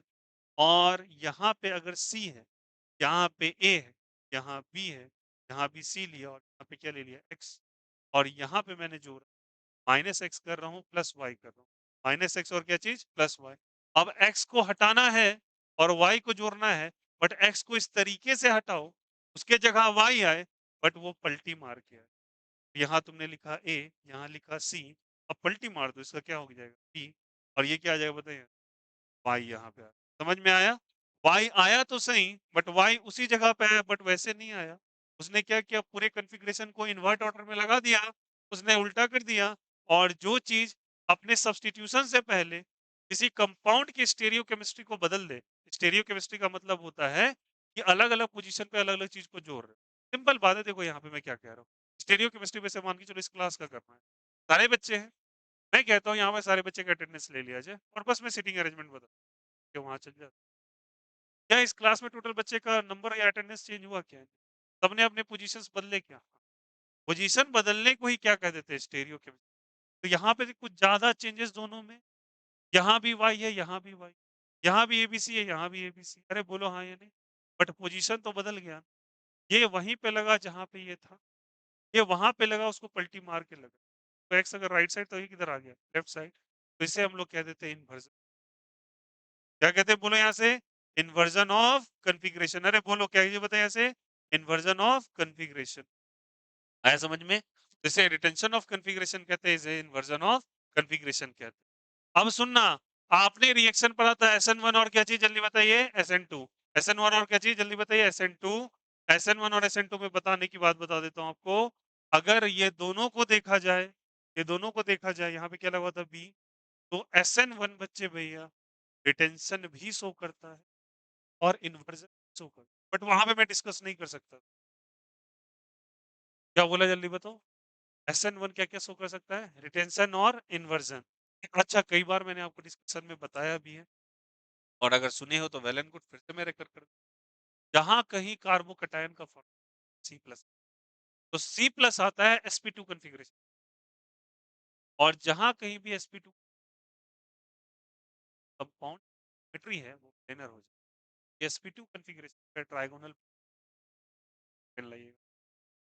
Trigonal planar structure कैसे बनेगा? आपने एक ट्राइंगल लिया, ट्राइंगल के साथ एक और ऐसे करके, ट्राइंगल के साथ एक और, सॉरी, तीन वायर्स को या तीन पेन को इस तरीके एक प्लेन के ऊपर, तो एक्चुअल स्ट्रक्चर आपके कार्बोकटायन का ऐसा होता है, प्लेनर। अब एक बात बताओ, बीच में मेरे फिंगर के पास कार्बन लगा हुआ, और ये तीनों पोजीशन पे बॉन्ड्स, और ये सी के पास पॉजिटिव चार्ज है, नेगेटिव चार्ज है? पॉजिटिव। अब अगर कोई न्यूक्लियोफाइल आएगा, सब्स्टिट्यूशन रिएक्शन, इक्वेनॉल लेगा, तो ये पॉसिबिलिटी है वो न्यूक्लियोफाइल चाहे फ्रंट साइड, चाहे तो बैक साइड से, बट फ्रंट और बैक में अटैक करने का ही तो। अगर वो फ्रंट साइड पे अगर पहला वाला न्यूक्लियोफाइल लगा हुआ था, वो हटा के नया वाला न्यूक्लियोफाइल आया और वहीं पे लग गया, तो बताओ उसे क्या? रिटेंशन या इन्वर्जन?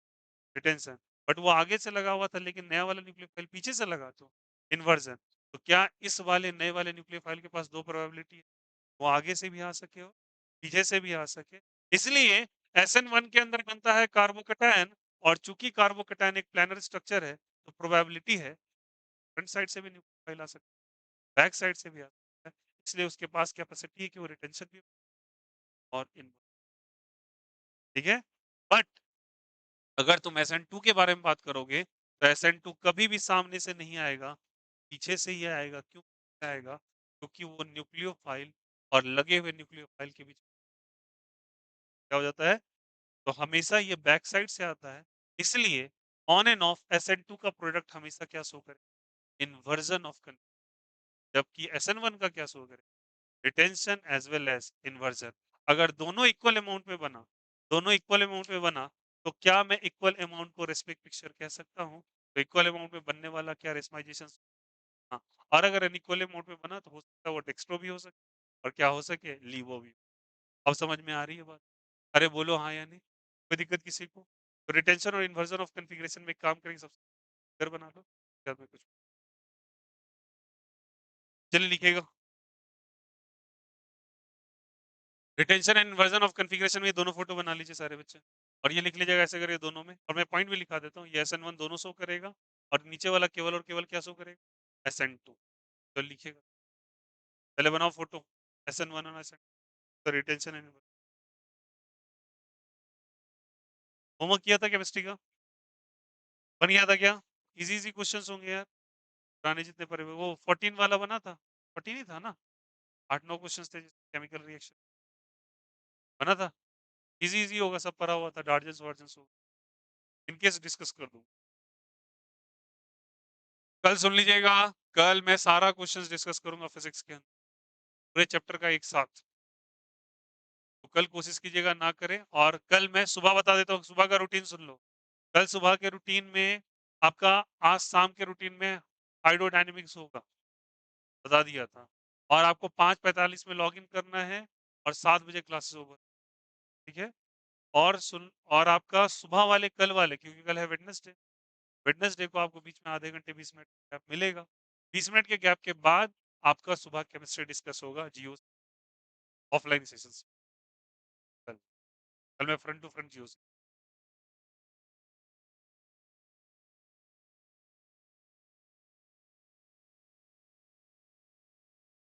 देखो यार मेरा एक ही बस ये मकसद है।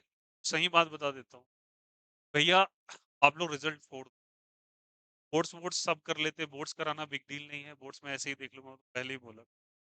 आगे वाले एग्जामिनेशंस के अंदर NDA second one is the NEET and the JEE mains advance का भी नहीं कहूंगा। इन 3 पेपर्स के अंदर भैया आपका सिलेक्शन ये मैं पूरा गुंजाइश कर सकते हैं।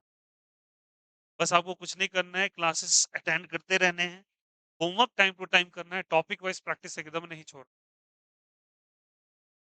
आप लोग के लिए टोटल मैंने अभी जो नेक्स्ट टॉपिक आने वाला है जीओसी में उसमें टोटल डिजाइन किया सवाल 90 90 और वो डेटा कल कंप्लीट यहाँ से क्या 1.5 घंटे लगाया और 1.5 घंटे में पूरे पहले मैंने 10 बनाए थे कल मैंने 1.5 घंटे के अंदर 80 सवाल को अलग और टोटल 90 क्वेश्चन केवल इस इंटरमीडिएट स्टेबिलिटी और देखिएगा क्वेश्चंस करके कल भी तुम्हें हाइपर कंजुगेशंस बताएं लगे हाँ तो अगर आप प्रैक्टिस कर लेते हो तो दिमाग में वो चीज आ जाता है करना क्या है इसका। ठीक है बना लिए रेजोनेंस हम लोगों ने किया अलग अलग स्ट्रक्चर्स बनाए ना रेजोनेंस के अब तुम जेई का पेपर उठा लेना देखना एक तुमको करवाया था 12-16 ऑक्साइड ओ माइनस लगा दिया था 1 2 3 4 अल्टरनेट पोजीशन। अरे बोलो हाँ या नहीं 1 2 3 4 नहीं करवाया था अल्टरनेट पोजीशन पे कंजुगेशन एक फिर अल्टरनेट पे फिर 2 3 4 वो तीनों क्वेश्चन चाहिए एडवांस कर वो क्वेश्चन चाहिए एडवांस। अब वो प्रोबेबिलिटी है कि हो सकता है तुम्हारे मेंस वाले या हो सकता है नीट वाले डायरेक्टली उठा के वो पेपर दे दे। अब तुम्हारा भाग्य अच्छा तो अगर दिख गया सेम पेपर तुम्हें कैलकुलेट करने की जरूरत। कल 16 क्वेश्चन भी अपडेट किया था इजी इजी वाला काम में जीओसी का जाके देख लीजिएगा बहुत इजी क्वेश्चंस हैं। कभी भी फ्री टाइम मिले कर लीजिएगा उसको। मैं किसी एक दिन कंपलसरी डिस्कस कर दूंगा कल से अपलोड करना चालू कर दिया है 16 क्वेश्चन ग्रुप में प्रेजेंट है तो 16 के 16 पेपर्स आप बना लीजिए और बहुत इजी वाले हैं। sp2 कॉन्फ़िगरेशन कितने वाले हैं यहाँ पे 3 डिग्री कार्बन कितने कौन कौन से हैं कुछ सब्स्टिट्यूशन का सवाल है मिक्स्ड अप सवाल है 1 से लेके 16 कर लीजिएगा 16 क्वेश्चन क्लियर है यहाँ से। मैंने अपनी तैयारी के दौरान एक ही चीज का डेफिशिएंसी हमेशा देखा कि टीचर एक ना कभी कभी क्या होता था कि टीचर एक ना हैबॉक कर देते थे पूरे के पूरे टॉपिक्स को। अब मैं घर पे गया एज अ स्टूडेंट जब मैं तुम्हारी जगह अपने आप को देख पाता हूँ मुझे है ना आइडिया ओवरऑल स्पेक्ट्रम का, यहाँ पे ये है, यहाँ से निकाल लो।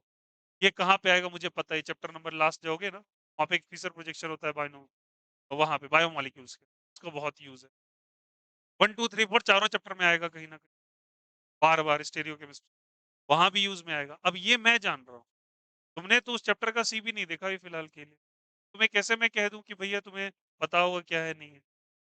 अब एज़ ए स्टूडेंट मैं एकाएक जाके तुमको बोल दूँ चैप्टर नंबर 5 से एक क्वेश्चन उठ के आ, से नहीं हो पाएगा। तो वो साइकोलॉजी को मुझे रीड करके और मेहनत करना पड़ता है एक्स्ट्रा, ताकि आपको पता चले, उससे रिलेटेड ही केवल कितने टॉपिक्स बचे, कितने प्रकार के क्वेश्चन। तब वो करोगे अपने आप ना स्पेक्ट्रम बढ़ते जाएगा। एनसीईआरटी में देख रहे हो, पहला क्वेश्चन, दूसरा क्वेश्चन अलग होता है। ये जो तुमको डायपोल मोमेंट भी दिखा होगा एक आध, अभी वो डिस्कस नहीं किया, फिजिकल प्रॉपर्टी पे अलग से करें, ठीक ना? ये क्लियर है सभी को? रिटेंशन ऑफ क्या हो जाए? Inversion of conduction. अब नीचे लिखिएगा, अब नीचे लिखिएगा। ये समझ गया रिटेंशन और इन्वर्जन? अब लिखिएगा SN1 reaction, SN1 reaction. What is the full form of SN1? Substitution nucleophilic first order. In SN1 reaction, in SN1 reaction, in SN1 reaction, the intermediate is बहुत जल्दी बताओ intermediate कौन सा है? कार्बोकेटायन। कौन सा intermediate है? Carbocation. In SN1 reaction, the intermediate is carbocation. The intermediate is carbocation. तो इसको कार्बोकेशन पढ़ते हैं। The intermediate बहुत जल्दी बताइए, carbocation, carbocation, which is planar in nature, which is planar in geometry, planar in geometry, which is planar in geometry, which is planar, PLANNAR, planar in geometry, which is planar in geometry, which is planar in geometry. तो nucleophile, तो nucleophile, तो nucleophile, nucleophile has has has different sites, has nucleophile has two different sites, has two different sites, has two different sites to get substituted, has two different sites get substituted,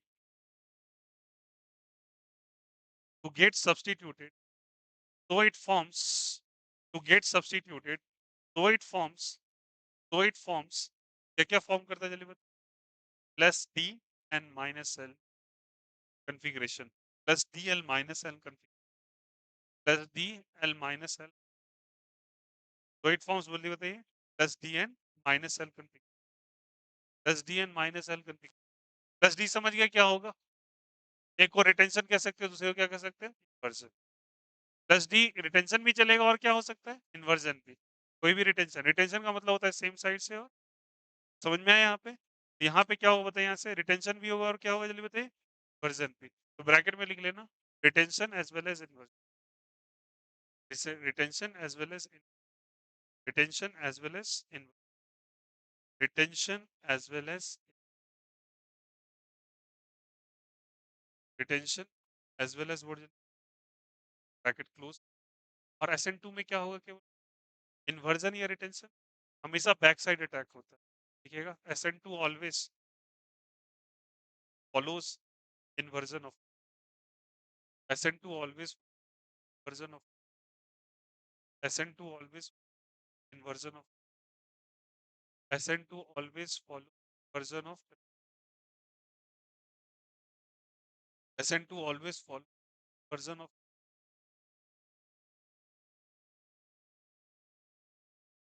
always follow कौन सा जल्दी बताइए, inversion of। थोड़ा इसका practical implication सब देखो यहाँ से, SN1 का देखना, SN1 का बुक्स में कैसे लिखा हुआ है सुनो यहाँ से, SN1 में अगर कार्बोकेटायन बना, देखो कार्बोकेटायन ये प्लस है, यहाँ पे मिथाइल है, यहाँ पे इथाइल ग्रुप लगा हुआ है, ठीक। अब देखो एक मिनट मेरी बात को समझिएगा, these are lying on a single plane, these are lying on what जल्दी बताइए, एक प्लेन पे लाई कर रहा है, ये कार्बोकेटायन है, और कार्बोकेटायन जो होता है बच्चे, वो कैसा होता है, प्लेनर या नॉन प्लेनर, प्लेनर होता है। अगर ये प्लेनर है तो ऑब्वियस सी बात है ये एक प्लेन पे लाई करेगा, ये ट्रायंगुलर प्लैनर स्ट्रक्चर बनाता है। बट इसके ऊपर एक फ्री लोब्स होते हैं, कई बार इस लोब का चर्चा हो चुका है, पी ऑर्बिटल लोब्स। अरे बोलो हाँ या नहीं? अपने हाइपर कंजुगेशन के अंदर भी ये वैकेंट था, इसमें लोन पेयर आ रहे थे, अरे बोलो हाँ या नहीं? बगल वाले आ रहे थे, सिग्मा बॉन्ड के इलेक्ट्रॉन्स इसमें ट्रांसफर होके आ रहे थे।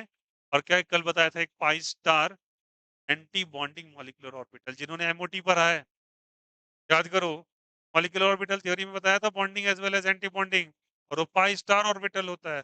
और एसरसन और रीजन के अंदर बोला था हाइपर कंजुगेशन ट्रांसफर कहाँ कहाँ होता है। तो पहला था सिग्मा फील्ड टू पी वैकेट, और सेकेंड था sigma field pi star anti. और ये दोनों के, अब बताओ इतने बेसिक्स को आप जानोगे तभी। अब उठ के चले गए भैया, ये होता है हाइपर कंजुगेशन। हाइपर कंजुगेशन पर अगर किसी बच्चे से पूछ लो अल्फा हाइड्रोजन के, मतलब वो एक कंसेप्ट का पार्ट है, जरूरी नहीं कि ऐसा हो हमेशा। अभी देखेंगे स्टेबिलिटी के अंदर डायरेक्टली प्लस आई प्लस एम लगा देते हैं बिना कुछ सोचे समझे, और आंसर भी कर लेते हैं। पता नहीं कहाँ कहाँ से महानुभाव पढ़ा भी रहे हैं ऐसे मार्केट के अंदर, ज्ञान बहुत है। देखो, अब यहाँ पे मिथाइल इथाइल और क्या चीज, हाइड्रोजन। अब ये वैकेंट ऑर्बिटल। अब बताओ क्या सोचो कि आने वाला न्यूक्लियोफाइल के पास दो जगह खाली मिल गया क्या? अब बताओ न्यूक्लियोफाइल कौन सी जगह पे जाएगा, खाली जगह पे भरे हुए जगह? खाली जगह पे। या तो चाहेगा ये ऊपर से आ जाए, या तो चाहेगा पीछे से। बोलो यार यस और नो। पॉसिबिलिटी है कि इसके बनने के बाद, फिगर देखो, ये तो तुमको मैंने प्लानर स्ट्रक्चर दिखाया, एक प्लेन दिखाया, प्लेन के ऊपर एक लूप खाली, प्लेन के नीचे एक लूप। पॉसिबिलिटी है कि अगर प्लेन को इस तरीके से बनाया जाता, हो सकता है ये लूप पीछे, ये वाला लूप आगे, तो फ्रंट साइड अटैक होता और बैक साइड। और स्टार्टिंग में ही तुमको फ्रंट और बैक बताया, अगर फ्रंट होता तो बोल्ड लाइन, बैक होता तो सॉरी, बैक होता तो डॉट लाइन या डैश लाइन। अरे बोलो हाँ या नहीं? ध्यान रखिएगा। तो इस कारण से एक ही जगह से ये ऊपर से भी अटैक कर सकता है और नीचे से भी। तो हो सकता है किधर से भी रिटेंशन हो जाए, किधर से भी। डिपेंड करेगा पहला वाला न्यूक्लियोफाइल किधर से आया समझ में। इसीलिए मान लो कि अगर ये डी है तो ये क्या हो जाएगा, माइनस है। और अगर यहाँ पे ये माइनस एल है तो ये प्लस डी। पॉसिबिलिटी है क्या? क्या मैं ये कह सकता हूँ ये रिटेंशन हो गया तो ये इन्वर्जन हो जाए? अरे बोलो हाँ या नहीं? और वाइस वर्स भी से कोई दिक्कत यहाँ से? ये किसके लिए, SN1 के लिए, SN2 के लिए? SN1 के लिए। और SN2 में क्या होगा, केवल बैक साइड अटैक होगा या फ्रंट साइड अटैक होगा? बैक साइड अटैक होगा, फ्रंट साइड से इसलिए नहीं अटैक। अच्छा एक बात बताओ, SN2 में स्ट्रॉन्ग न्यूक्लियोफाइल या वीक न्यूक्लियोफाइल? स्ट्रॉन्ग न्यूक्लियोफाइल की कैटेगरी। और स्ट्रॉन्ग न्यूक्लियोफाइल वो होंगे जिसके पास इलेक्ट्रॉन चार्ज डेंसिटी या फिर इलेक्ट्रॉन की डेंसिटी हाई होगी। और इलेक्ट्रॉन का डेंसिटी खुद हाई कैरी करके कोई चल रहा है, तो न्यूक्लियोफाइल को देखेगा तो रिपेलेंट बिहेव करेगा ना, रिपेल कर जाएगा। वहां स्टेरिक क्राउडिंग का खेल होता है। बहुत सारे लोग रखे हुए हैं, सबके पास इलेक्ट्रॉन है, और तुम भी चाहते हो इलेक्ट्रॉन लेके जाए, उस रास्ते से तो कभी नहीं जा सकते जहां पे पहले से में हमेशा क्या होगा, जैसे मैं कहा था आपको, जैसे याद करो 5 MTS स्ट्रक्चर बनाया था, 5 मेंबर ट्रांजिशन स्टेट। अरे बोलो हाँ यानी यहाँ पे इंटरमीडिएट इंपॉर्टेंट पॉइंट्स में दिखेगा 5 MTS। और ट्रांजिशन स्टेट फ्यू सेकंड्स के लिए बनता है या टाइम लगता है? और इंटरमीडिएट टाइम लगता है, उसको टाइम लगेगा, वो रीअरेंज करेगा अपने आप को, जैसे कि कार्बो कटा। अब मान के चलो यहाँ पे ए लगा है, यहाँ बी लगा है, और यहाँ पे एक्स लगा है। क्या लगा है? एक्स। तो ये एक्स हट रहा होता है और वाई जुड़ रहा होता है, तो वाई की जगह मैं न्यूक्लियोफाइल कह दूं क्या? तो बताओ एक्स किस साइड से लगा हुआ है? राइट साइड से। और ये किस साइड से चल रहा है? लेफ्ट साइड से। अच्छा तो एक यहाँ पे कुछ मान लो पी, और यहाँ पे कुछ, ठीक ना? मैंने बोला था ना 5 MTS स्ट्रक्चर। तो ये वाला न्यूक्लियोफाइल किधर लगा हुआ बोलो? Right side. ये किधर से अटैक कर रहा है? Left side. Back side attack कर रहा है ना। इन्वर्जन या रिटेंशन? Always inversion. क्या जल्दी बताइए? इन्वर्जन। और ये चीज मैंने किस में पढ़ा था, SN2 में, SN1 में? SN2 में। SN2 में था, और ये किस में था? SN1। क्या सबको समझ में? तो for you sake of your, ताकि आपको समझ, चलो कर लो।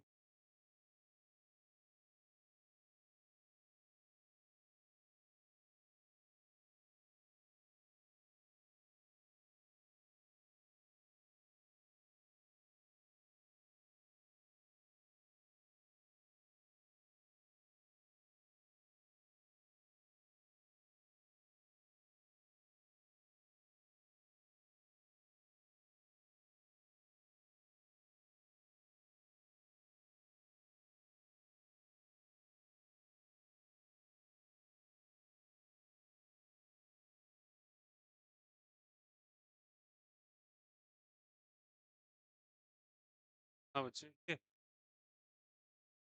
मिथाइल मिथाइल है।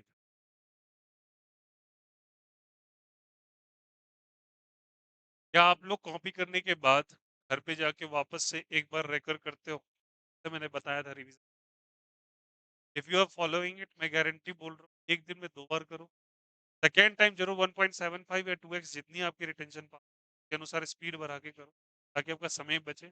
और जहां पे रिक्वायरमेंट है, यहाँ पे मुझे नहीं जरूरत लगा स्किप मारना है, धीरे करके डॉट डॉट करके।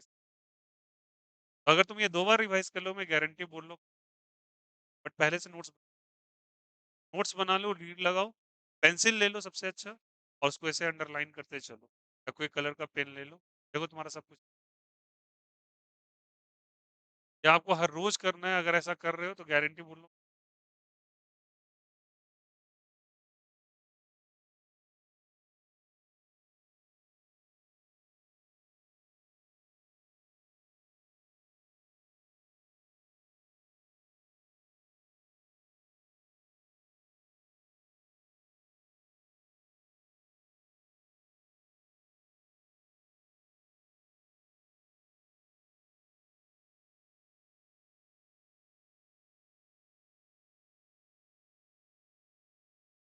क्या सभी को समझ में आ गया? कोई दिक्कत? अब मैं तुमसे एक ऑप्शन पूछता हूँ, कौन ऐसा मिक्सचर है, कौन ऐसा रिएक्शन है जिसके अंदर racemisation possible? SN1,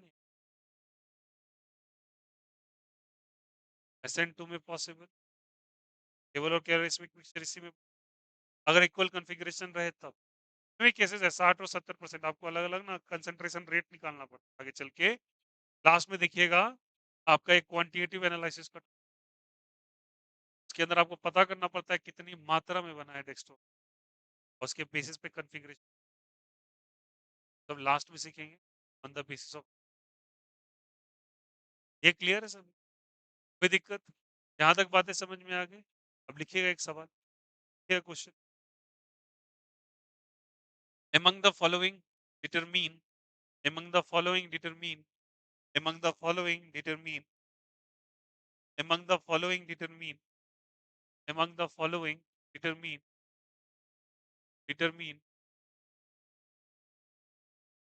optically active and optically inactive, optically active and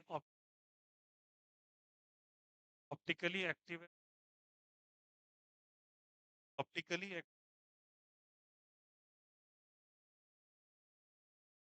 optically active, optically active। चलिए सारे बच्चे खाना में आंसर, कार्बन है, हाइड्रोजन यार लगा है, गैस लाइन यार है। आंसर ऑप्टिकली एक्टिव या इनएक्टिव? इनएक्टिव होगा, क्यों? यहाँ पे कायरल सेंटर है क्या? कायरल सेंटर है? ये दोनों सेम या डिफरेंट? सेम। ये कायरल सेंटर नहीं है, तो यहाँ पे कायरल सेंटर एग्जिस्ट नहीं कर रहा, और कायरल सेंटर नहीं एग्जिस्ट कर रहा, तो ऑब्वियस ही बात है ऑप्टिकली क्या हो जाएगा? इनएक्टिव। फिर से मैं याद दिला देता हूँ आपको, ऑप्टिकल एक्टिव होने के लिए 2 चीजों का जरूरत, एक्चुअली 3 चीज का, क्या क्या? कायरल होना जरूरी है, और क्या होना जरूरी? क्या बताइए? नॉन सुपर इम्पोजेबल, और थर्ड क्या? प्लेन ऑफ सिमेट्री नहीं होनी चाहिए। क्या नहीं होनी चाहिए? Plane of symmetry. सेकेंड बोलिए। यहाँ पे सी लगा है, यहाँ बी आर लगा, आई लगा दो, यहाँ पे एच। आंसर एक्टिव या इनएक्टिव? क्यों एक्टिव? कि यहाँ पे चारों के चारों कंपाउंड डिफरेंट या सेम? डिफरेंट। ये भी अलग, ये भी अलग, ये भी अलग, ये भी। अगर बोलो हाँ या नहीं? कायरल सेंटर को स्टार से रिप्रेजेंट, कोई दिक्कत नहीं। चलो सेकेंड वन बताना।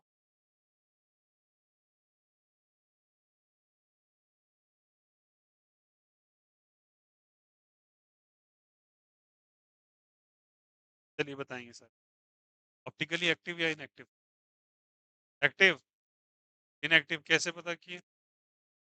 ये कार्बन है, ऊपर क्या लगा हुआ? मिथाइल, और इधर भी मिथाइल, तो ऑब्वियस ही बात है कायरल या कायरल।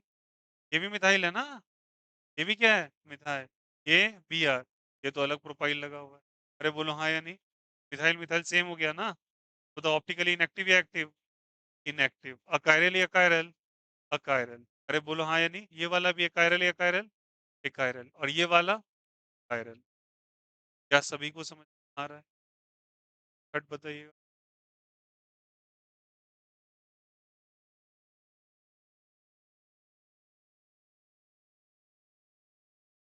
चलिए बताइए।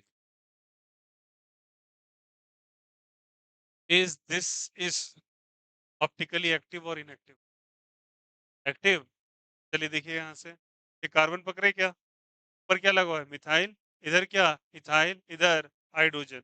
इस कार्बन का भी देख, ऊपर ये, अच्छा नीचे वाले में इतना बड़ा ग्रुप लगा हुआ है। अच्छा देखना एक मिनट, नीचे में ये पूरा बड़ा ग्रुप लगा हुआ है ना, तो ये तो इन तीनों से डिफरेंट है। अरे बोलो हाँ या नहीं? इन तीनों से क्या है? डिफरेंट। इस पे भी गौर किए तो मिथाइल, इथाइल, हाइड्रोजन। अरे बोलो हाँ या नहीं? और ऊपर ये बड़ा सा ग्रुप, दोनों कायरल या कायरल? कायरल है क्या? जल्दी बताइए। कायरल। तो कायरल कायरल को मैं स्टार से लगा दूं क्या? कायरल को मैं रिप्रेजेंट कर रहा हूँ कि वहां मैं सी के ऊपर क्या लगा दे रहा हूँ? स्टार। क्योंकि चारों तरफ डिफरेंट ग्रुप या सेम ग्रुप? डिफरेंट। इधर अलग ग्रुप, इधर अलग ग्रुप, यहाँ भी अलग ग्रुप और ऊपर भी अलग ग्रुप। ठीक है, दोनों के दोनों क्या हो गए? कायरल। ये ऑप्टिकली एक्टिव है?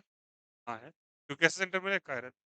पक्का रहो, कायरल सेंटर के साथ आपको सिमेट्री भी देखनी पड़ती है। क्या देखनी पड़ती है? सिमेट्री। अब गौर करना सभी। मैं यहाँ से अगर एक प्लेन ड्रॉ कर देता हूँ, क्या ड्रॉ कर देता हूँ? प्लेन। सोचना सबको ही, मैंने प्लेन ड्रॉ किया, तो क्या नीचे वाले का इमेज ऊपर वाला नहीं है क्या? गौर करो तो, दिख रहा है क्या? मिथाइल की जगह पे मिथाइल, इथाइल की जगह पे इथाइल, हाइड्रोजन की जगह पे मिरर इमेज मिला और सुपर इम्पोजेबल मिल गया। अरे बोलो हाँ या नहीं? क्या मैं इसको पलटी मार दूं तो क्या मिथाइल के ऊपर मिथाइल आएगा? इथाइल के ऊपर इथाइल, हाइड्रोजन के ऊपर हाइड्रोजन। सही बात है, कायरल सेंटर था, बट यहाँ पे प्लेन ऑफ सिमेट्री है, और प्लेन ऑफ सिमेट्री के साथ सुपर इम्पोजेबल इमेज है। हमें कैसा इमेज चाहिए? Super imposable, non super imposable. दो कंडीशंस तो वायोलेट हो रहे थे।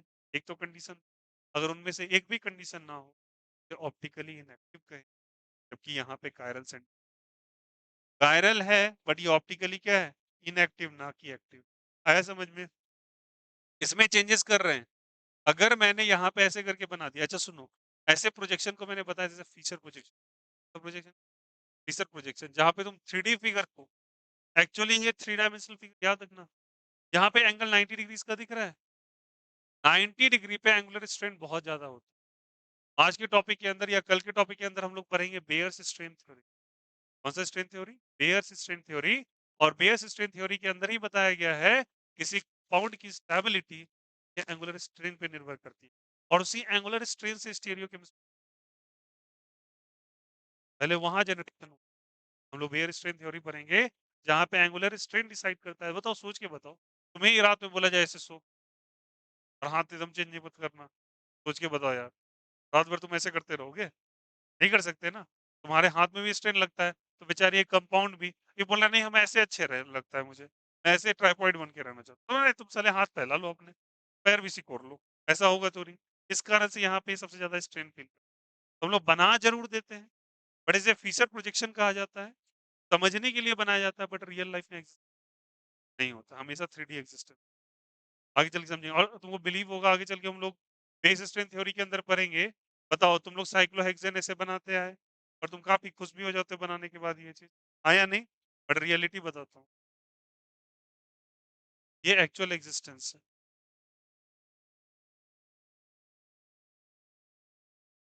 Chair and board shape is the actual structure of cyclohexane. और याद रखना, 8 कार्बन से ऊपर, कितने कार्बन से ऊपर? 8 कार्बन से ऊपर जैसा देखा गया जनरली, अगर उससे ऊपर आ जाए ना स्ट्रक्चर में कार्बन का संख्या, तो बना बहुत अच्छे से देते हैं, देखो ऐसे बना देते हैं ना हम लोग, येलो, बोले बना देते हैं ना, और याद रखना ये नॉन प्लेनर हो जाता है, ये स्ट्रक्चर डिस्टॉर्ट हो जाता है एक्चुअल लाइफ में, और इसीलिए तुमको अलग से टॉपिक पर आ जाता है एरोमेटिक, रेजोनेंस नहीं पढ़ा जाता, क्या पढ़ा जाता है? एरोमेटिसिटी। हालांकि एरोमेटिक कंपाउंड रेजोनेंस शो करता है, but aromatic compound resonance show करने का मतलब वो एरोमेटिक ही नहीं शो करता। फिर से वही बात हो गई, रेजोनेंस होना और रेजोनेटिक। एरोमेटिक कहना किसी कंपाउंड को एरोमेटिसिटी एग्जिबिट करना तो डिफरेंट बात है। हिंदी माध्यम के शब्द अगर लिख लो तो साला सेम ही नजर आएगा, फिर केमिस्ट्री पर ही क्यों रहे। और कुछ लोग को मैं देखा है ऐसे करके सुनता हूँ, कि केमिस्ट्री के अंदर क्लेम करते हैं कि यहाँ पे रीजंस नहीं होते, फैक्ट्स नहीं होते। मैं तुमको ओपन चैलेंज देता हूँ। मैं इनऑर्गेनिक का सेक्शन आपको पढ़ाऊँ, मुझे एक-एक वैलिड रीजन के साथ बताऊँ। अब अलग बात है तुमने रट्टाफिकेशन आपने क्लेम कर लो। मैं तुम्हें बोलता हूँ एक-एक का रीजन, इन सब के पीछे रीजन है। पोटेंशियल से एक्चुअल एग्जिस्टेंस इसका बट बनाते रेगुलरली इसको ऐसे लाइफ, ठीक ना? Real life existence, chair and boards बात करेंगे आगे चल के बेस स्टेट थ्योरी में। यहाँ बताओ क्या प्लेन ऑफ सिमेट्री लाई कर रहा है? हाँ, प्लेन ऑफ सिमेट्री जैसे आ गई तो भैया सुन लो, हमको कायरल के साथ प्लेन ऑफ सिमेट्री नहीं चाहिए। अरे क्या चाहिए बोलो? पहले तो कायरल होना चाहिए, बोलो हाँ या नहीं? प्लेन ऑफ सिमेट्री चाहिए नहीं चाहिए? नहीं चाहिए। सुपर इम्पोजेबल होना नहीं चाहिए? नहीं चाहिए। तो नॉन सुपर इम्पोजेबल होना चाहिए। अरे बोलो यस और नो? ये सारी बातें ये नहीं फॉलो कर रहा है, इसलिए ये बच्चा क्या है जल्दी बताइए? कायरल तो है बट ये क्या है? Optically inactive. इसी केस में अगर मैं ऐसे कह देता, इथाइल कर देता, मिथाइल कर देता, यहाँ इथाइल और यहाँ मिथाइल, ऊपर हाइड्रोजन नीचे हाइड्रोजन, आप बोलो अब होगा क्या? हाँ भैया, क्योंकि ये कायरल भी है। अरे बोलो कायरल भी है, बट इसको प्लेन ऑफ सिमेट्री ड्रॉ, तुम ड्रॉ करके देखो। प्लेन ऑफ सिमेट्री ड्रॉ करोगे तो मिथाइल के पास कौन आ गया ऊपर? इथाइल, और इथाइल के नीचे मिथाइल। क्या ये ऑप्टिकली एक्टिव है? हाँ, ये ऑप्टिकली एक्टिव भी है। कायरल है या कायरल है? कायरल भी है। ये कायरल है बट ऑप्टिकली इनएक्टिव है। ये कायरल है, ऑप्टिकली एक्टिव है। तो क्या मैं कह सकता हूं कि किसी गिवन कंपाउंड के अंदर कायरल कार्बन का होना एक नेसेसरी कंडीशन है उसकी ऑप्टिकल एक्टिविटी के लिए? यस और नो? अरे बोलो, किसी कंपाउंड के अंदर क्या जल्दी बताइए? कायरल कार्बन है तो क्या ऑप्टिकली एक्टिव है वो क्या? ऐसा जरूरी, यहाँ पे कायरल तो है बट ये ऑप्टिकली एक्टिव नहीं है। तो नेसेसरी कंडीशन नहीं होता कायरलिटी के साथ प्लेन ऑफ सिमेट्री जांच कर। क्या सबको क्लियर हुआ? कॉपी दिस एग्जाम कर लो। हो गए 5 हो गए ना? Copy it please.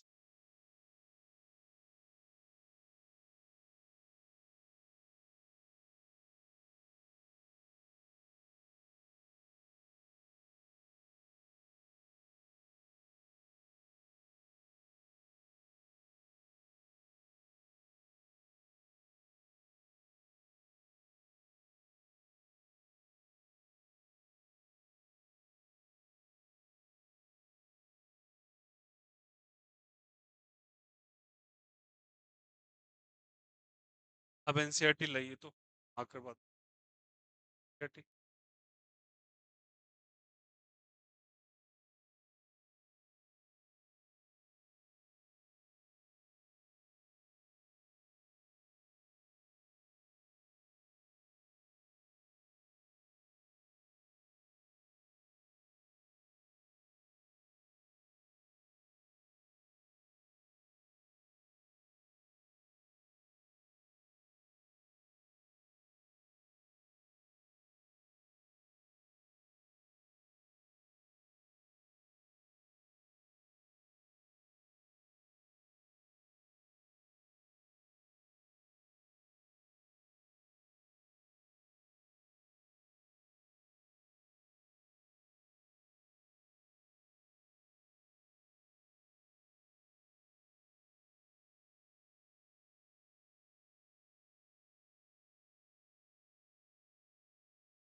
हो गया? अरे बोलो, बता दे। अच्छा इस साइड तो हो गया ना? क्या हुआ, पच पच क्यों कर रहे हैं? Then,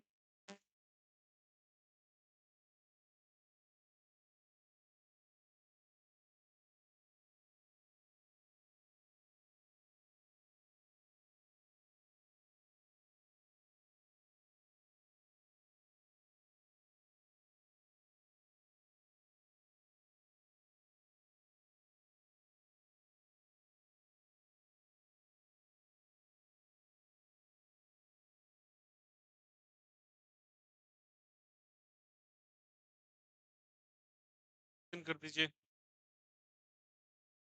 बात खत्म।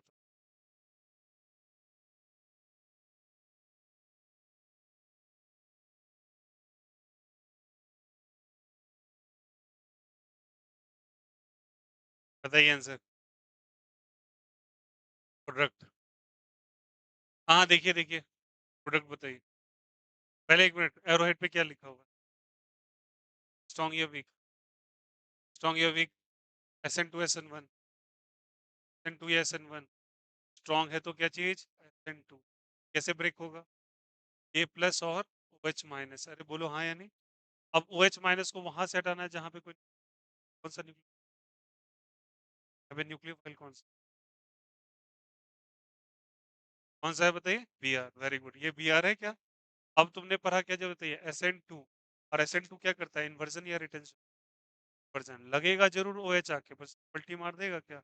मतलब ये तुम सारा फिगर बना दोगे ऐसे मिथाइल, यहाँ बना दोगे हाइड्रोजन, और यहाँ मिथाइल बना दोगे, यहाँ क्या बना दोगे? हाइड्रोजन, और यहाँ इथाइल लगा दो। बट बताओ क्या OH का पोजीशन लेफ्ट साइड लगेगा क्या? कौन सा लगेगा जल्दी बताइए? Left side. समझ में आया? अरे बोलो यस और नो। क्या है बताइए? OH लेफ्ट साइड आया। कोई दिक्कत किसी को? तो यहाँ पे ये कॉन्फ़िगरेशन ये बना, क्योंकि बताओ यहाँ पे कौन सा रिएक्शन है? SN2। और SN2 में इन्वर्जन होता है या रिटेंशन होता है? आपको प्रोडक्ट में याद रखना OH राइट साइड भी लगा के देगा, बट राइट साइड लगाना क्यों नहीं लगाना है? समझ में आया? अरे बोलो हाँ या नहीं कि ये कौन सा SN2 है। अगर मैं तुम्हारे पास यहाँ पे एक्वस, या फिर मैं तुमको डायरेक्ट H2O देके हीट कर देता, अब बोलो तो क्या होता? ये न्यूक्लियोफाइल का नेचर पकड़िए। SN1 या SN2? कि वीक है या स्ट्रॉन्ग है? वीक है। वीक है तो क्या शो करेगा?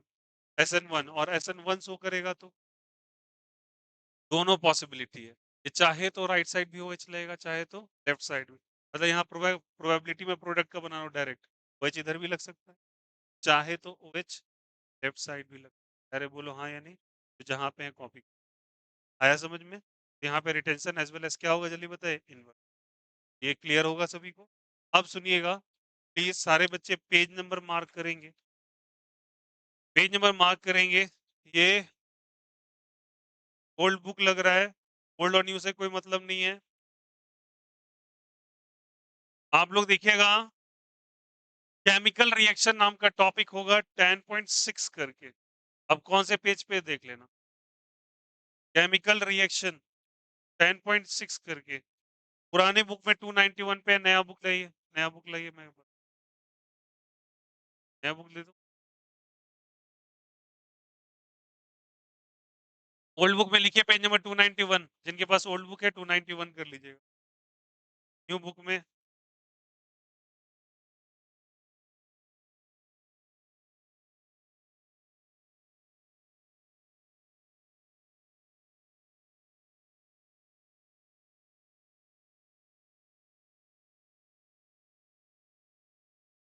चलिए पेज नंबर 299, हाँ 299 न्यू बुक में।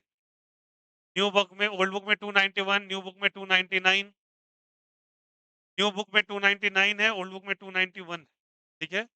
और ओल्ड बुक में आप चले जाएंगे 291 से लेके, ओल्ड बुक में 291 से लेके पेज नंबर,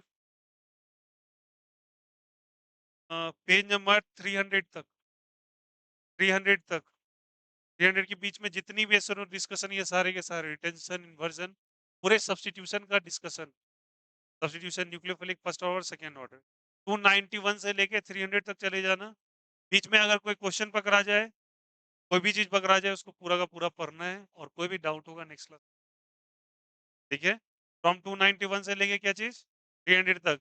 जो नए बच्चे हैं उनसे रिक्वेस्ट करूंगा, अभी केवल और केवल आप कायरलिटी और स्टेरियो केमिस्ट्री देख के बस। स्टेरियो केमिस्ट्री का भी मैं पेज नंबर बता देता हूँ ताकि आपको दिक्कत ना हो। पेज नंबर 296 लिख लीजिए। 296, 297, 296, 297, 296 एंड 297, इस पे पूरा स्टेरियो केमिस्ट्री डिस्कस। ठीक है? जो आज पर आया है। ठीक है? और नए वाले बुक में 299 से लेके का बुक है, दे दो। 299 से उठाइएगा और चले जाना पढ़ते पढ़ते 309 तक।